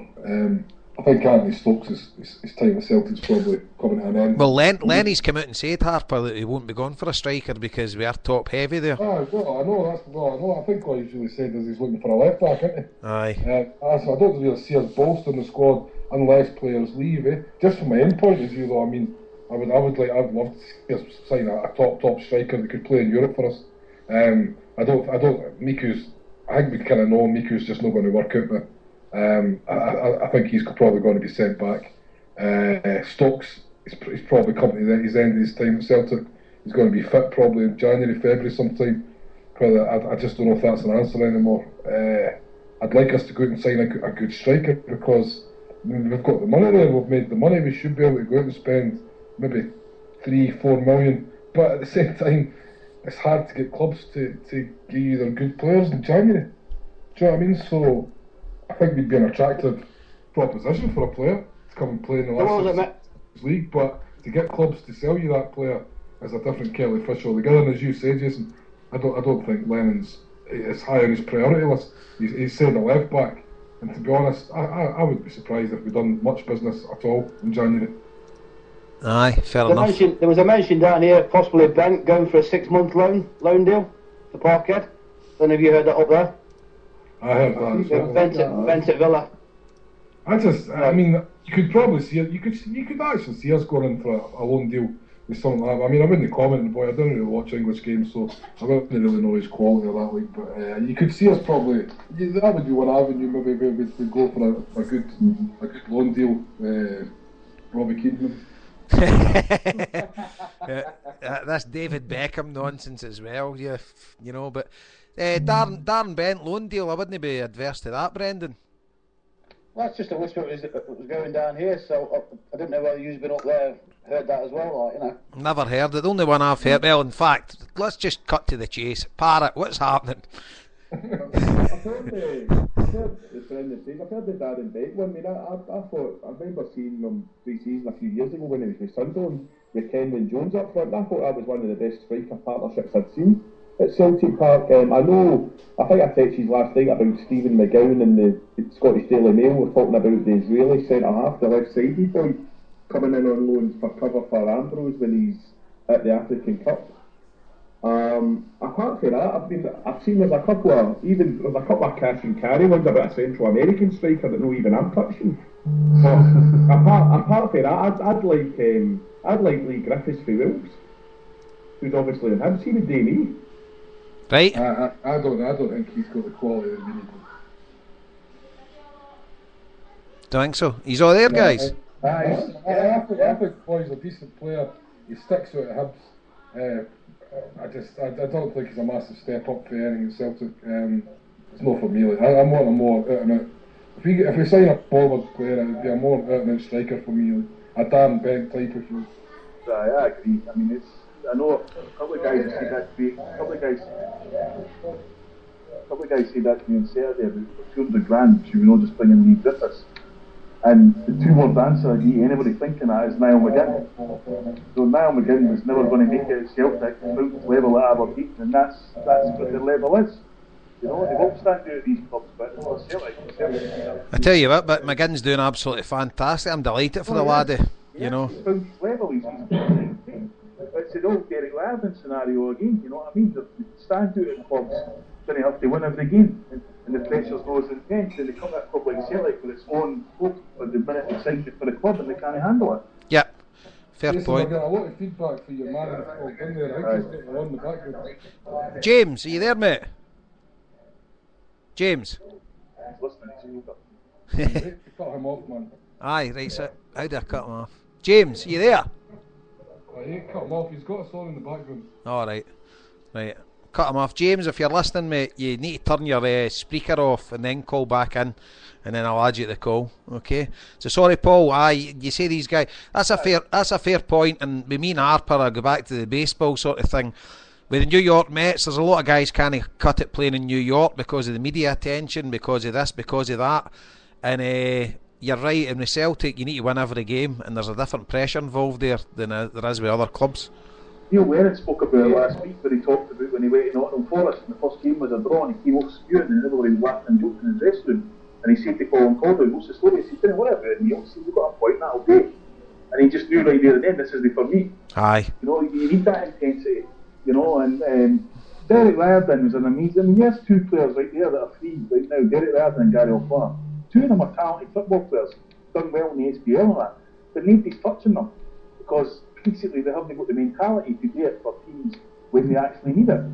Aye, you know? I know. I remember, not to drop a name, but Jackie McNamara told me at the start of the Wim Janssen season, Wim Janssen dropped the 4 best players at the club for the first 4 games, one at a time. First of all, Larsson, of course, and then McNamara and so on and so forth. And the reason he done that was to see how they would react to it. See if their mentality was strong enough to say, I'll show you how good a player I am, rather than running away bitching about it, because he knew how intense that season was going to be when we stopped 10 in a row. That's the kind of mentality you need at Celtic Park. Aye, and the first 2 games of the season we lost both of them, Hibs away and Dunfermline at home. But you can't beat building like a team mentality, and you find out who the strong ones are. And I can give you a wee story the new one about the Bull Gaza. It's mind Gaza was in the papers there at New York St Paddy's Day. Can any of you remember reading about it? He had shamrocks and that on him. I was drinking with him all day. Right, we were in Manhattan, and a big guy from Motherwell, Staten Kidley. I met him at Fifth Avenue, and he says, we were with Gaza last night. We're meeting him later on for a bevy, and we were in some pub, and then we went down to that Pier 13 downtown. So we were in there, and Gaza's sitting with a guy for the New York Rangers bus. And the guy bottled it. Our Joe was only 17 at the time. He's got a Select tracksuit top on. And there's about 10 of us have walked in, and Rangers had beat us the day before. It was the game that Mindy signed Haitley back for the game. Him and Stuart Kerr were fighting in the net. They beat us 1-0. So we watched that in the Kearney Irish American Club, and we went in, and Gaza's there. So we he straight off he clocked. He's like, something's not right here. And the guy for the New York Rangers bus, he bottled it, but we were all decent kind of guys, and we're like, all right, Gaza, and a laugh. And he was actually bang on, the guy, and he was insane. You could tell then it was just bonkers. But it was bonkers in a good way at the time. We were all having a good laugh, a good drink, and buying his round with us, and he was giving us his phone number back home, wanting to run about with us and stuff like that. But he was good company, and real good company. So we get into talking about football and stuff like that, and he was telling us when he played with Newcastle, he says all they wanted to do was stay up. Because we were asking him what's it like playing with Rangers and stuff like that, and he says when we played with Newcastle, all we wanted to do was stay up. And he says then I went to Tottenham, and he says all they wanted to do was win an FA Cup and beat Arsenal. And he says then I went to Lazio, and he says all they wanted to do was beat Roma. And he says then I went to Rangers, and all they wanted to do was win every single football game they played in. And he says I loved it. And he says every game we played at Rangers, he says it was like a cup final. He says because every team was trying 110% against us. And he says I absolutely loved it. And he says taking the hun away for Scottish football, he says I love it. And he says I've had more success at Rangers and more happy memories there than I had at any of the other teams, because I had to win every single game. And obviously maybe a lot of Celtic fans won't like hearing Gaza arsehole and stuff like that, but that rings true when you talk about Celtic as well. It takes a certain type of individual that has to play with Celtic when you need to win every single game of football you play. I mean, I've seen Andre Villas-Boas getting interviewed about Jose Mourinho, and he said, he was asked what is the thing that makes Jose Mourinho so special, and Villas-Boas said it's the way that he makes players realise that every single game is as important as the last one. It doesn't matter what competition it is, who you're playing against, it's as important as any game. And that's what you need to have at Celtic, We've seen players like Bratback and all that, who score goals for fun, and then they come to Celtic and it just gets a bit too much for them. And other guys, look at it and go, right, this is my stage, and I want to win every game. And that's what you need to have at Celtic. And I think that's why we've been successful this season, because we have got a group of guys here who are like, right, this is what I want to do, And they're young guys, and they'll realise how important every game is as their careers go on. But then you can't argue that when the important games come, they're ready. And absolutely, if you sorry, I'm going to sign off now, boys. Get ready for tonight's festivities. Wish all you lads a happy New Year tonight. All right, Brendan. Thanks for calling in, mate, and happy New Year to you, mate. God bless. And Paul Larkin finished a bit last night, mate. Really enjoyed it. Oh, thanks, mate. Glad you enjoyed it. Talk to you soon, boys. Cheers, Brendan. Hail, mate. Talk to you next year, man. Right, so aye, and you're right, Paul, and it's a certain mentality you need to play for Celtic, and it's obviously this sort of goldfish bowl we live in, but other clubs in the world live in goldfish bowls. I mean, Buenos Aires has got how many top flight football teams, but everybody in that city is football daft, so if you live there, you need to put up with the constant pressure that's going to be heaped upon you. If you live in Liverpool, you play for Everton or Liverpool, there's constant pressure there for guys that are just football daft. In Glasgow, obviously it came with the so-called bigotry and stuff like that that says it was a lot worse, but I don't actually think it is. I think it's just that it's a mentality, especially since the late 80s onwards, with what David Murray sort of where he cheated and whatever, but it's been created that it's Celtic v Rangers, and that's all it is. It's they're only two teams that can win the league, and to win the league you need to make sure you win nearly every game of the season, because when you look at the late great Tommy Burns, I mean, what a team we had, but just a couple of wee things, a couple of games we drew cost us winning the league. You know, and the pressure that's on, and obviously the Celtic players at the minute aren't getting that pressure because we don't have that rival that's winning every week on our tail. You look at Saturday, you come out, you're disappointed, you think you hate getting beaten and all that kind of thing. When you look at the big picture, we've only actually dropped a point, and we're still 6 points clear with a game in hand, and that intensity, it just isn't there. Aye, and see whether we like it or not, that intensity won't be there for the players either. You know, and I just think it's a subconscious thing that if you go out there and you need to win, then you will give 150% if your life's dependent on that. But if you go out there and a draw sort of does you, and as you say, that Notts Forest mentality and things like that, they go away from home and they do. I don't know if you can ever remember, this me going off on a tangent again, but that Razor Ruddock, did you ever watch the Soccer AM he was on, and he was telling you about the Liverpool team that he played in, the Spice Boys, no McManaman, Fowler and all that. They actually said they played Aston Villa away, and they played a game between the team. They had a £1 coin, and see, during the game you had to pass the £1 coin to other players, and once the game finished, whoever was holding the £1 coin had to take the rest of the team out for dinner, and they had to pay everyone. And they lost that game at Aston Villa, and they Liverpool fans have all paid good money to go to that game, and they players were just as interested in passing this £1 coin about during the game of football. It's unbelievable. I've always said, I mean, obviously I worked with a lot of cold pipes when I was at sea, and I worked with a lot of Man U fans, etc., and I always say to them that the reason that Man United won things and Liverpool didn't was because Man United had Roy Keane and Liverpool had Jamie Redknapp. You imagine Keane, somebody say there's £1, hear that about you? Aye. They were kicked the 10 of them after the party, and that's the sort of players you're wanting with you, it's intensity, you know. And that's it. And if you've got a leader in your team, then you've got to start. And I think that Liverpool team at the minute, I think, to me personally, they should get rid of Steven Gerrard long ago, because they've based their team around about him. They've won absolutely nothing. And is he the type of leader that's going to lead folk into battle? I don't know. To me, with Gerrard, I completely agree with you. They should have got with him, because I don't think it's a coincidence that he's now not looking the player he was when the likes of Alonso's no there and Mascherano's no there. These guys allowed him to be Steven Gerrard. Now he's going to be the guy who can, and he's got guys like John Joe Shelby beside him. It's just not going to be the same, you know. And you watch him in games now, and he drifts about, he has the odd shot. That's not the Steven Gerrard that almost single-handedly won them the Champions League 8 years ago, you know. And it's just like sometimes loyalty, but you see Carragher there as well, you know. And these guys are great servants for the club and all that. But if Brendan Rodgers wants their team, he wants to stand to be an authority, he's got to bring in his own players and get rid of them and start again. And I think that goes back to like Neil Lennon. He was a leader for us, and although they had a lot of high played players and stuff like that, I don't think they would have suffered fools in that dressing room. And I think the same as with Lennon, that maybe us as fans haven't appreciated what maybe Scott Brown's done for the Celtic team, because a lot of guys think, well, Scott Brown can't be dropped, all this kind of stuff. But Lennon obviously sees something in Scott Brown to that leader mentality that he's got in the dressing room.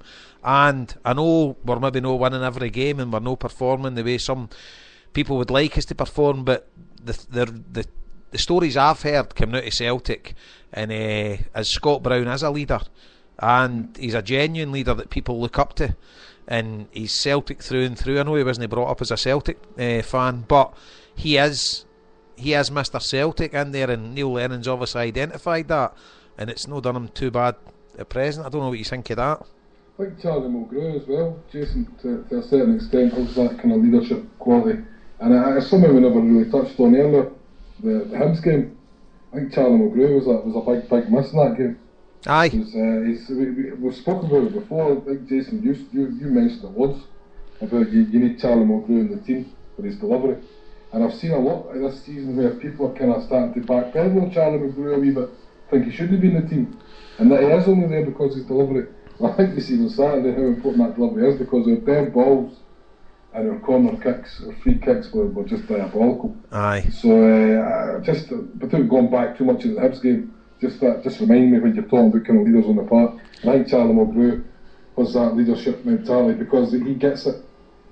And he's so happy to have the second chance as well. Like, he gets it. and he's going to drive the most out of that team while he's there. And that's the point I was going to say to you there, that his second chance, Jink, when it's a player, like for instance, say we bring Niall McGinn back, you know, I don't know, I'm not using that as maybe a bad example, but Charlie Mulgrew had his chance at Celtic, then he went and he dug in and he worked really hard at his game, and then he's come back, you know, and it's these guys that's got that fighting mentality.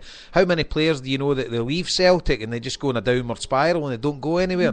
But it's these other guys that have got the fighting spirit inside them, and they work at their game and they fight, and then they get back to the top, and that's what he's done.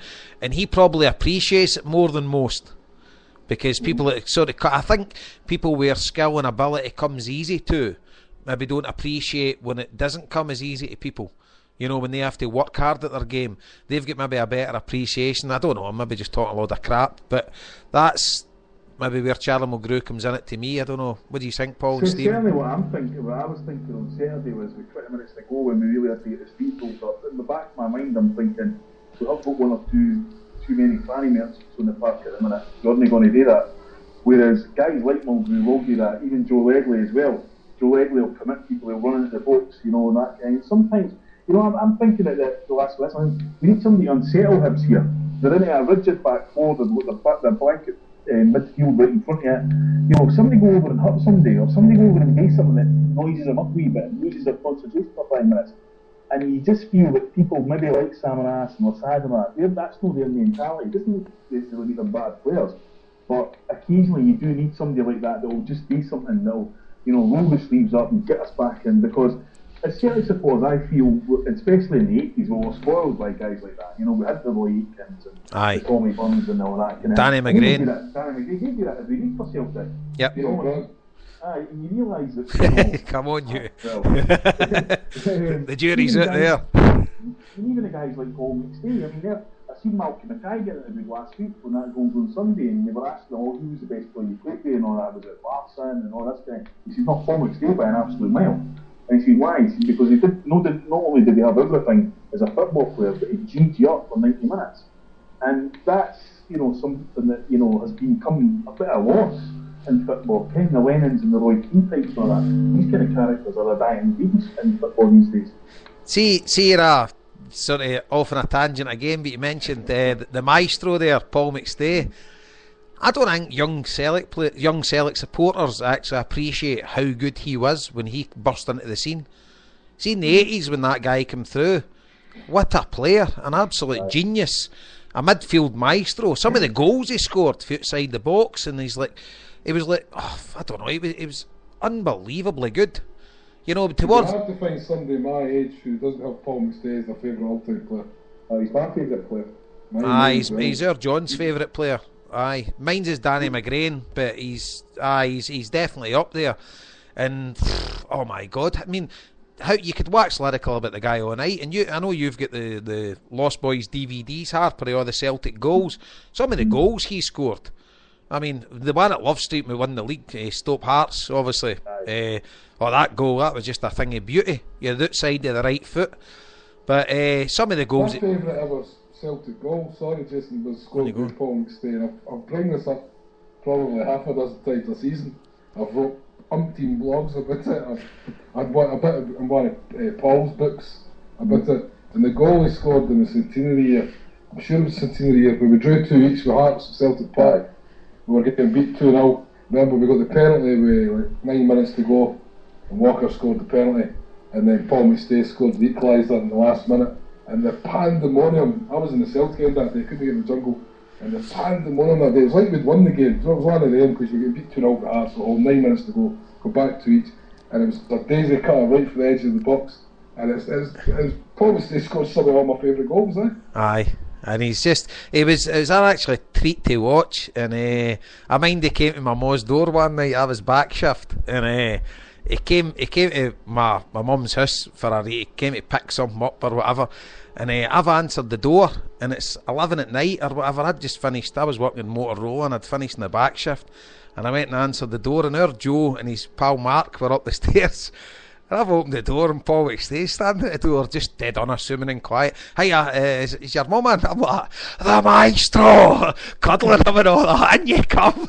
I'm jumping about the hall with McStay. And I'm almost like, leave him alone, what you bloody like. And it was some charity thing he was in, picking some up. And then our Joe and his pal come down and they we're all getting photos took or whatever. But he didn't. I don't think he realised how good he was, you know. And he's like, and I know his dad. I've had a few pints with his dad, and obviously the Celtic family came through with Raymond and Willie, obviously playing with Celtic as well, and coming for Larkhall as well, of all places. But mind the game, Jason, end of the season when he come and flung his butts into the jungle. Aye. And I was heartbroken. Aye. He was talking about Liverpool or Juventus. I think it was Juventus were the main suitors at the time. I was absolutely heartbroken at the thought Paul McStay could ever leave Celtic. The thought of Paul McStay not being there was too much. See with modern day football as well, and you always think back, and there's always a bit of me sort of wishes he left us and went and played at a higher stage. But then there's the bit of me as well. If I was him, I'd never have left Celtic either. You know, that's your life, and that's all you've wanted to do, and that's all you've dreamt about all your days, and you're now living your dream. And the funny thing is, the wee guy Mark that was up the stairs with our Joe when he came in, he's in Australia now. He's coaching a football team, and McStay's got something to do with the team as well. And he's obviously talking to McStay or whatever because he lives out in Australia now. Mm-hmm. And they're the guys that epitomises what Celtic's all about. Yeah. And just having me. The Fever was left in the 90s. I think he's my favourite ever Celtic player. I remember being in Torremolinos the night before Seville, and a young boy come up. That's when I realised I was turning into like an older guy, and this young boy come up and went, "Who's your favourite Celtic player?" And I went, "What, McStay?" And he looked at me and went, "No, Larson." I went, "No," and he went, "Why McStay?" My brother just picked in and says, "You've been going to see him 15 whatever years and we've never seen him do a dodgy pass once, you know." And the young boy walked away in shell shock, but you say the sacrifice that guy. I know it didn't. It looked as if he just finished the First World War. The sacrifice that guy gave up by not leaving Celtic, and he quite easily could have, and as you remember, he's one of the few guys that made the cash and carry daily record, apart from maybe Charlie Nicholas, for players from Celtic at that time who could have exported to the continent when the European football were limited to what foreign players were allowed to sign. You know, and the fact that he stayed for us and helped in the 90s to stable, which was a very, very dark period for the club, means a lot to me. That's what he'll always be my favourite Celtic player I've seen, you know. Aye, and it's like my favourite all-time English Premiership player is Paul Scholes, and McStay reminds me so much. The ability that Scholes has got to the ability that McStay brought to the Celtic team. It was a treat to watch, and you just knew he bled green and white, and he was one of us. And he's the thing that makes you love Celtic. There isn't too many players in the team today that fans for a certain age, maybe younger fans, it's different for them. But guys like us, you always look at your own. You always look at somebody that's made it, that's one of yous, and it's got similar values in life to you. And McStay he was an absolute. I can't speak highly enough for him, and it's just definite hero for me, and I think it's for the rest of you guys. The hat. his hair never changed, didn't it? No. Aye, the hat. So Harper, you had a couple of things to bring up. What was a couple of things you were about to bring up, mate? It was actually, well, first of all, the raffle, right, which is a separate. I've got two things for Pat in Melbourne. But the raffle, the big HomeBhoys raffle, the 100 tickets, right? They're all gone. They were all gone the other day. Can I just say as well? See, before you say this, I actually said to you, didn't I? I says, why don't you make it 200? And you're like, no, me can't do it. I've said 100 and it's only 100. And I think this first prize is one of the biggest prizes that's ever getting gave out in the UK this year for a tenner. I just felt that. I wanted people to feel like they had a more than decent chance of winning it, and the money's gone to the charity. It's all gone to football aid, so we'll get the grand, and that doesn't look. So I mean, happy with that. They're happy with that, and I just want people to think 100 to 1 chance is better than a 200 to 1 chance, I suppose. Aye. You still there? I'm still here, but I need to add some guy onto the call. He'll be on the B second. Oh, there's Harper cut off. Oh, he's no. No, You there? All right, sorry. Somebody's trying to call in. They cut off, so I'm calling them back in. But carry on, mate. What I just want to say is, right, all the tickets are gone, right? But there's still a few stragglers to pay for the tickets they've booked. So I'll give them I know it's Christmas and people are away and maybe waiting on the first pay in January and stuff like that. What's going on? I've got a phone ringing in my ear now. What's going on here? Cut him off. Ah, right, that's him off. Sorry, carry on. So, what was I saying? There's a few guys still to pay, right? And I'm not pushing it hard. Because I says I would do that we would try and get this to go to the end of January, right? I'm not saying they've got to the end of January, they've got till sometime next week, right? Maybe till they get their first pay and stuff like that. There's a few stragglers still to pay. Now there's one guy, hopefully he's listening, right? Stuart McDermott. Stuart drives a snowplough in Norway, right? And he sent me a reply yesterday saying he ordered a ticket, and he sent me a reply saying yesterday, I guess from the lack of response, the raffle tickets were sold out quickly, blah blah blah. But Stuart, I replied to you, your name's done for a ticket, right? And I've replied to you again with the details, and you've still not back to me. So if you're listening to this podcast, have a look at your junk mail, because you're obviously not getting your email back for the HomeBhoys Gmail. Stuart, your name's done for a ticket, so don't worry, because he was wanting to make a donation to charity.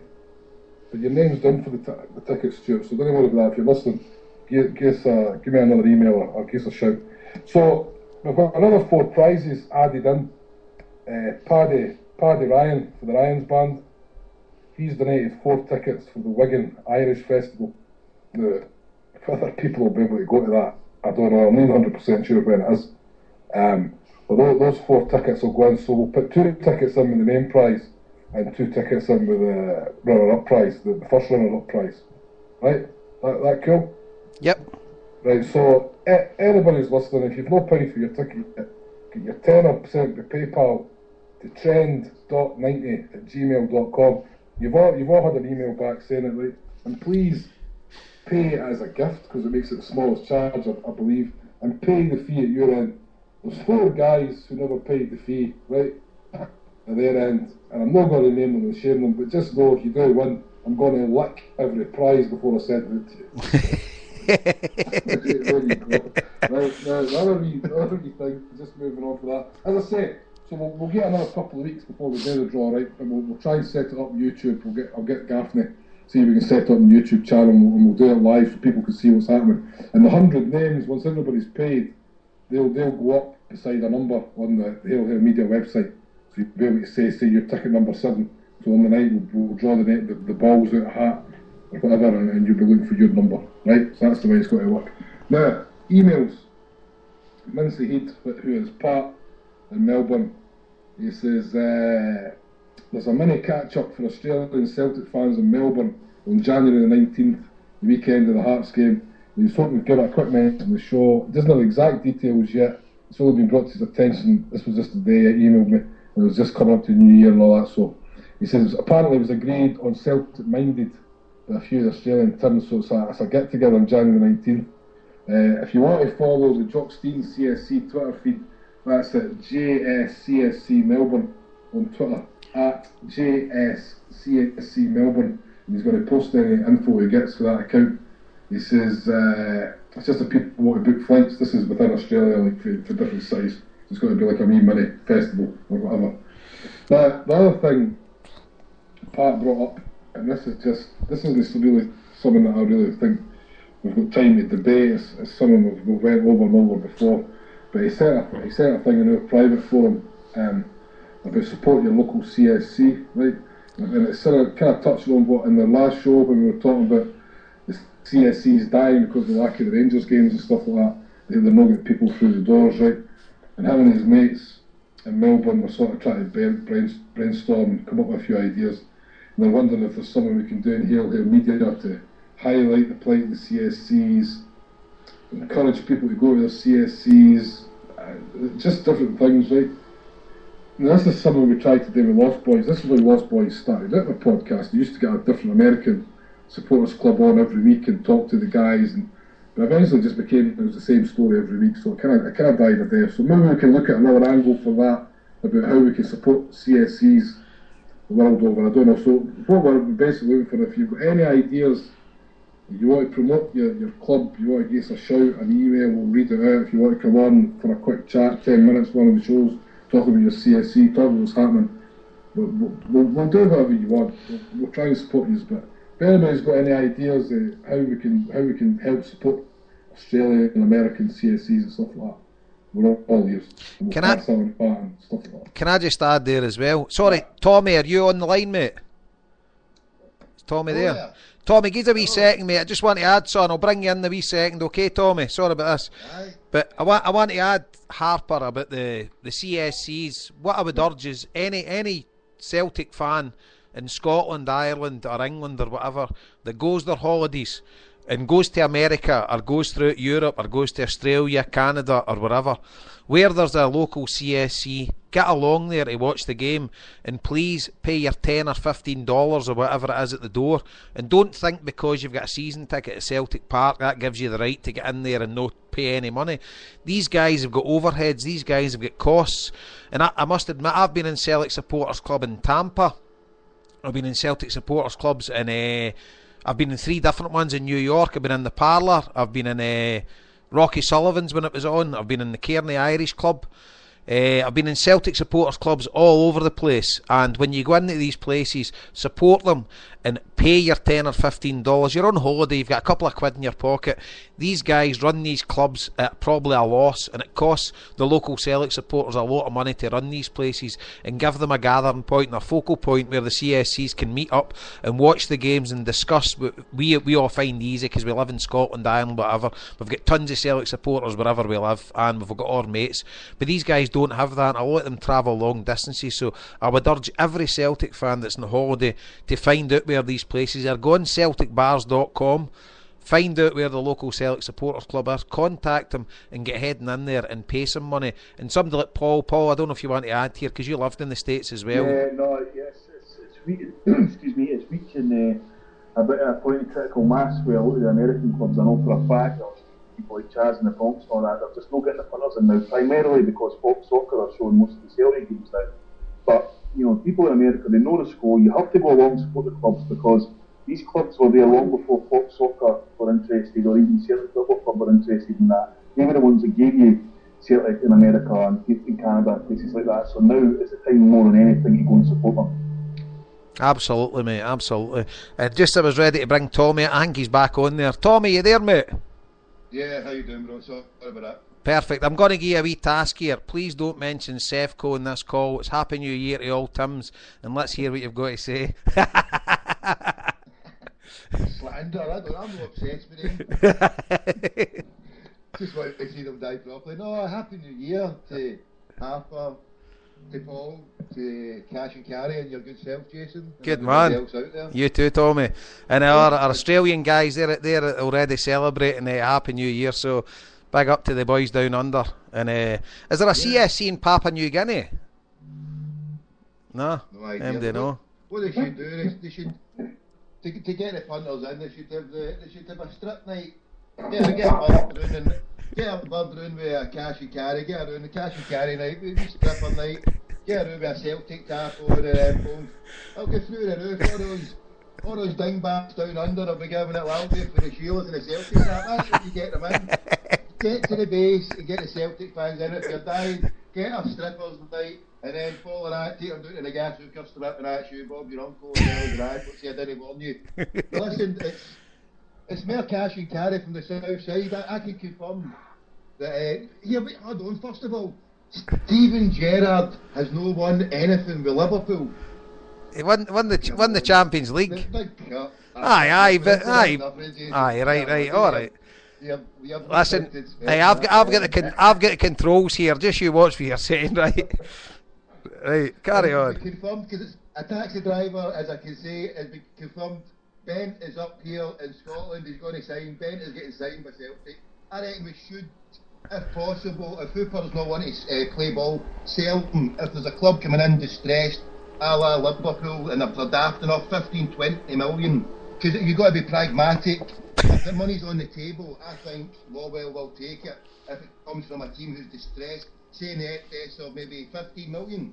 And to be realistic, he has done well in games in Europe, but other games he's went missing, and so we could go into the UV game without him, with 15 million in the bag, with another 5 million going. So if there was money to be there on the table, I think we should scoop it up, because Celtic has always been a sterling club, with the exception of people who wanted to stay and play their hearts out, and I would agree with the good brothers, yourself and the Parrot, who would identify with Paul McStay.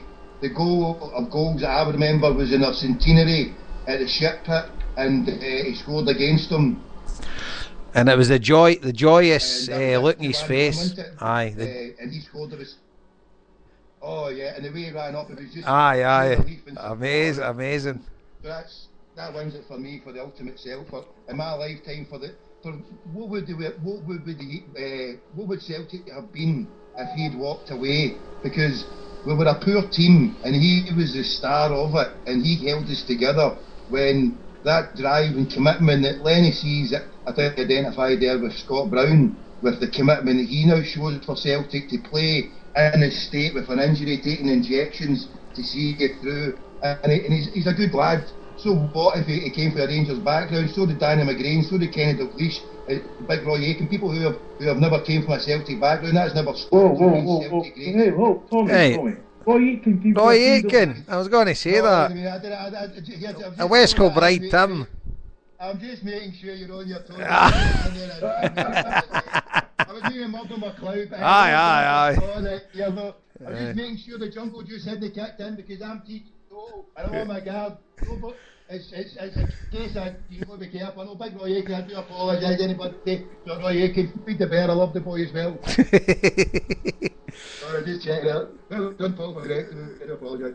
There you go, mate. I was meaning Murdo McLeod, I was taking that from Murdo McLeod, but my point is that, it doesn't matter your background, but for Paul McStay to stay in that time, and the Celtic team is atrocious. If you look about it, they were atrocious with the signings, but well played. Anyway, I'll get off now and let you crack on. No, while you're on, Tommy, I'm just going to go through and see, is MD got any plans for the night? Is MD got any New Year plans? I'm not a big fan of it. I'd rather it was in July, but you get on yourself the night, Tommy. Anything special, mate? I'm just a nocturnal chauffeur for the slightly inebriated, so I'm charging 50 quid for the bottom of the tune, or the top of the tune, and that's per head. It's like a top. Anybody that comes up, I'll say, you're a famous football player, and that's not usually, who do you think you look like? I say, Reggie Blinker. Yeah, done. Right, get the cash up. I'll tell you a story, right? A guy comes up to me, 3 o'clock on a Saturday night, right? He's got 2 birds in tow. Right, 2 blondie stunners. He's like, here driver, I'll give you 50 quid to take us to the Gobbles. I says, look mate, it's 3 o'clock Saturday night, it's at least 80 quid to the Gobbles this time. And he's walked up like he was a ticket. With 2 dolly birds in tow like that. I grabbed him and we settled, he says, I like you. He gave us 55 bangers. Have a guess who it was, famous football player. Bertie Peacock. Alan Mutton. Was it? Aye. Oh, Sevco being Alan Mutton. There you go. Oh, save Sevco, right? Sevco. There you go. God bless, lads, right? God bless, Tommy. All the best, mate. Cheers. Cheers, man. Yeah. How about yourself, Harper? Well, it's all right, tickets for New Year's Eve, is the quality here. With the West Brits in Dublin. I had a ticket for that. Imelda May was headlining that, but I'm choked with the call, so's the missus, so the tickets are just lying here got to waste. If somebody in Drogheda wants to come and pick them up, well, there's it's not the same, man. It was great when you were young, do you know what I mean? You were mad for it and go out partying all night, but it's not been the same certainly since I moved to Ireland. I used to enjoy it back in Tullochgoody, and all the mates and that would be a party, a big party somewhere, and then New Year's Day was always a good crack. Go out with the old man to maybe either fun enough for the Masonic or the bowling club. It was only the clubs that used to be open then, eh? That's right, aye. You had to go to a club, so it was a good crack. It was no women ever went, it was just all the men. And so I used to enjoy New Year's Day for all that kind of crack, kind of tradition stuff. But now that I've come to Ireland, it's just not the same at all, man. So the night we'll start past the bells, watch the television, have a couple. Just be like any other night when I'm off the next day, to be honest. Aye. What about yourself, Paul? Pretty much the same as you, Jason. I'm not a huge fan of New Year or Hogmanay or anything like that, but I will have a few scoops tonight, and like Harper says, I always prefer New Year's Day, going round the relatives and, you know, a few scoops, and then everybody fine, you know, getting a bit tired and emotional, singing Johnny Thompson, greeting, and then going to my bed. And it's funny, because you never, mind you used to see in the 2nd of January, like guys walking about with carrier bags full of bottles and that. You just don't see that anywhere, don't you know? I'm going back to work the 2nd of January, it's not a bank holiday here. Aye, it is here, mate, so I get it right up you. But, what about yourself, Parrot? I'm going to watch the Dubliners are on Jules Holland tonight, so I'm going to watch that. What you say to you guys, like my old man Dan, my ma had a big pot of homemade soup. All my mates were asylum seekers, so my ma still had people chatting the door in the pub by Jan, you know. I'm outside and I can a super lager, a bowl of soup, and I really went on to the next show, but no, I'll do that and just chill out. I've got a couple of things for the newspapers if you want me to read them out, sort of thing, or... Red Tops are decent newspapers. Oh, you scam, I don't read that much. No, actually, you read every newspaper in the country and listen to every radio show in the country. Didn't you say the Carl Luke Shamrock made the Sunday Times yesterday. Did they? I shall quote. That was Johnny Mackay sober or something like that. No, that made the Sunday Sport. No, there was a couple of really good articles. The BBC released a yearly summary of what's happened in Scottish football today, and you can read it on the internet. It's absolutely toothless. And Richard Gordon, the only good thing about it is Richard Gordon's asked about it, and Paul will testify to it. It's the first thing I've ever seen that he doesn't plug his book in. Aye. And they don't, he doesn't talk about the actual termination of our pals. There was a fantastic tribute to Joe McBride by Alex Ferguson in it. You've probably seen the boys. I actually read it, mate. I read it. It was fantastic. I've got the link for that. I'll tweet it to Dave if you actually put it on the site. All the other things is that the Scotsman today did quite a good article the last 12 months, but for me, probably the article of the year was written by a guy called Neil White. I don't know if Paul know him, obviously. He writes for the One Saturday Coming. The headline of it was, it's basically the story of Scottish football the last year, and it was called Rangers farcical fall took game to new depths. And it comes out with where the Carluke boys come in. It came out saying, at this point you were nobody unless you were investigating Rangers and their nefarious double dealings. The SFA, the SPL, the police and the BBC were all in the case. They were not in pursuit of criminal masterminds. Instead, the Rangers story became categorised by a level of shambolic infighting. So the old shambolic got a mention there. You know, see when you said the Carluke Shamrock got a mention during the week, I actually thought it was the worldwide mourning of Quincy dying. Oh, no, aye, so I thought Kevin for the Carluke Shamrock, he was getting a mention throughout the world. And as I say, I'm not one to speak ill of the dead or anything, but it was just a bit of a wind up with the Quincy sort of scenario last week, and that actor died. Jack Cogman. That's it. Yourself? No, we've actually got a wee bit of a ritual that we've been doing for the kids have been dead. My good mate Mark and his good lady Laura, they've got 2 kids same age as my 2, and we've always just went up there, but so we're heading up there shortly. Laura's got the steak pie on and everything, and then we just sit there, get a few drinks, kids stay up to the bells, and then we stay up there the night. So we've done that the last, I don't know, maybe 6, 7, 8 years. For the kids have been wee, and it's just a quiet one, but that's what we always do. And my brother's in a wee bit of a party, and they've invited it over, but nah, we always just do that with the kids and just quiet. Mate, I'm not a New Year kind of sort of fan. It's like 7 days after Christmas, and I was a Christmas baby, and my mum and dad always had a party on Christmas night, and then it transcended into when I was over 18 or 17. All my mates used to come to our bit, and it was our party, and the bus left with my bit and the Boxing Day fixture and stuff like that. So I love the old Christmas festivities, and then when it gets to New Year, traipsing about folks' houses, it's freezing, folk you don't even like, and Happy New Year, you're an arsehole. Nah, it just didn't resonate with me at all, so I've not been a big fan. So that sounded like an episode of Scotch and Rye. Aye, I know, I loved that as well. What a programme that was, absolutely fun. Do you know, I actually watched Aeroplane the other night, and I've watched it so many times, but see, every time you watch it, there's loads of stuff that you miss. Aye. A genius, absolute genius. You reckon that film's got more jokes in it than any other film that's ever been made. Oh, it's Paul. I was sitting down the stairs. It was about 2 in the morning. It was on now about 4 nights ago. I was sitting there and I had a few cans in me, and I was wetting myself. The bit the pilot's got the wee guy 8-year-old, and he's like, "Son, have you ever spent any time in a Turkish prison?" You know, it's just there's loads of stuff you've missed throughout the years, so it's absolutely fantastic. And who's the old guy? He the deadpan face he's got on him. So obviously it's no Leslie Nielsen. Who's the other guy? He looks a bit like Kirk Douglas. Lloyd Bridges. Aye. Lloyd Bridges. He's insane, but he's so funny. Oh man, just absolutely brilliant. But no, that's it for me, and I'll no be. Nah, we'll just. Any resolutions? Do you go in for all that crap? No, everybody does, but no really. I try to live by my morals throughout the year, mate, and no change things at New Year. But I said to my wife last night, I'm going to stop being as crabbit. I'm a bit crabbit, so I know it doesn't sound to you guys and the listeners that I'm a happy-go-lucky person, but in the house I'm a wee bit crabbit at times. So trying. What did Santa bring you, Jason? Google Nexus.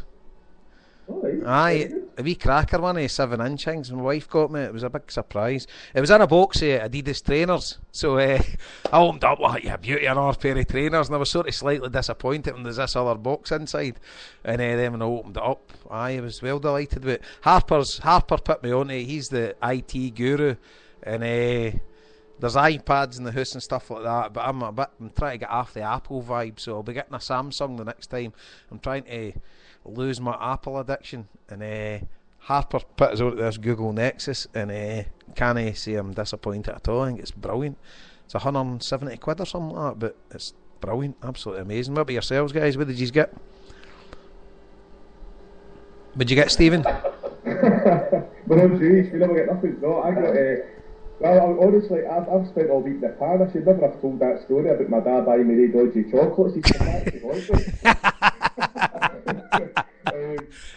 Obviously there was a bit of kerfuffle about the barras, about the £250,000 worth of dodgy merchandise that they picked up for the stall Doris Night, Stone Island and Louis Vuitton and Chanel gear, but they failed to pick up a couple of the new Glasgow Rangers Monopoly set. Did you see all the aggro about it? It wasn't in the Daily Record, I reckon. No.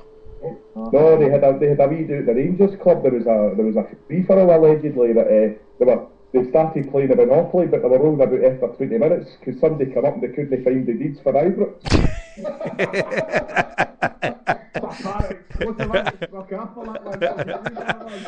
Oh, that's no bad, mate. Oh, good you.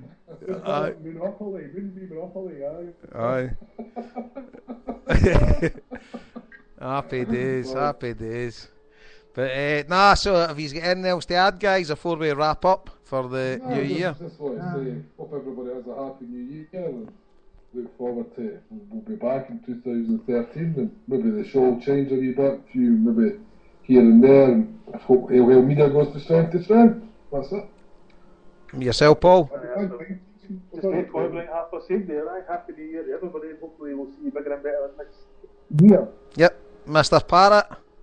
Sorry to interrupt you there, Paul. No, the only thing is that if you thought the interruption in the show before me coming on was bad, you got on to 5 Live today for 5 minutes. It's up there live, and you get the Green Brigade I mentioned, you get a chucky a lard in, you get ice cream and jelly, and you get some ladies going to buy mass in. Well, we're listening to the two guys in the studio. I think one of them's a broadsheet English journalist. You think he'd done 5 rounds with Hagler, he's sitting spellbound, 3 minutes of Tommy on a rant. It's still worth a living, it's on his SoundCloud, but no, all the best, and hopefully see you on Wembley in May, lads, you know what I mean? Yep. Positive think for next year. Well, you're mentioning there about snippets and 5 Live and stuff like that. Noel Gallagher was on, I think it was Talk Sport, I don't know if it was Sunday night or whatever. Did anybody hear it? But it was on for about 15 minutes talking about Man City and stuff like that, and I think he comes across really well at all times. I know he's one of us, but he's passionate about football, and he sort of bummed Ferguson up about signing Robin Van Persie and stuff like that, and I think he's a bit of a realist in the football, but the bit at the end is quality, and on about his father-in-law being a mad zombie supporter, and the guy said to him, did you know think you're buying the club for him? He says, I thought about it, and he says, I would have turned him into a netto. I thought it was brilliant. Oh, excellent. And any zombie fan that likes Oasis, they must be absolutely devastated. I must admit, if I was a if the same had reciprocated that happened to our club, and that was like a group that I admired and liked, I just couldn't like them. You know, they haven't come out with stuff like that. It would break my heart, but nah. So I just like to wish everybody a happy new year. And I know the day was a bit of a disaster with me on the control, so I apologise profusely, and hopefully we'll be back to normal in the new year with Joe or Harper on the controls. And just wish all the viewers, there you go, all the listeners, a happy new year and a hail for me. Is that us, guys? Aye, man. They just play out with the same tune. Aye, for the next 10 minutes. Aye, everybody will turn off now. That was the wrong tune that I put in at the start, everybody, but I'll stick it on again. Alright, Trips, hail. Right, cheers, bye.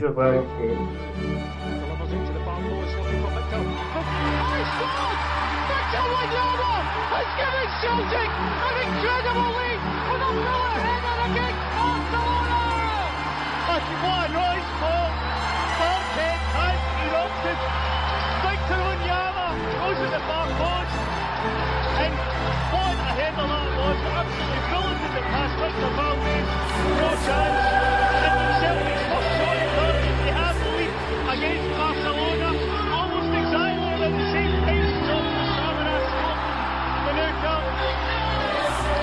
Well, Victor Wanyama, incredible. I think he's almost brought the roof off Paradise here.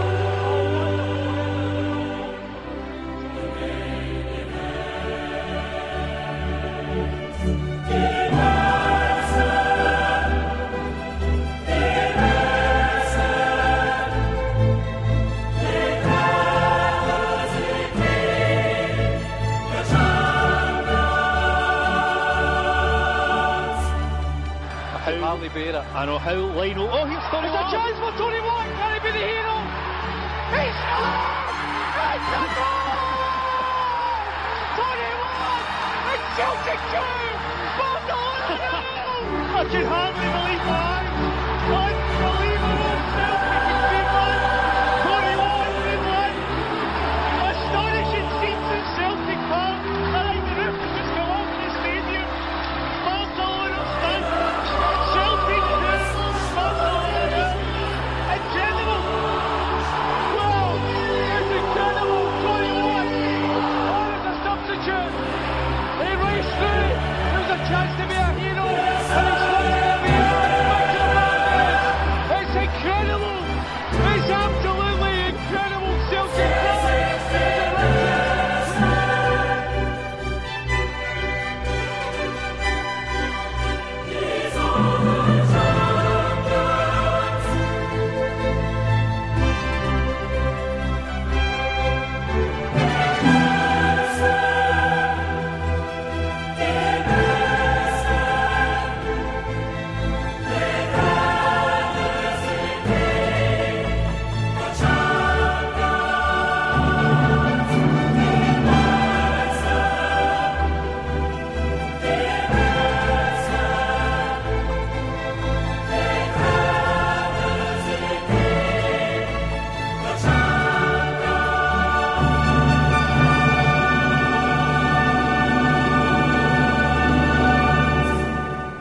supporters who will raise the roof at Celtic Park. These are the fans that the club hope will scare the living daylights out of mighty Barcelona.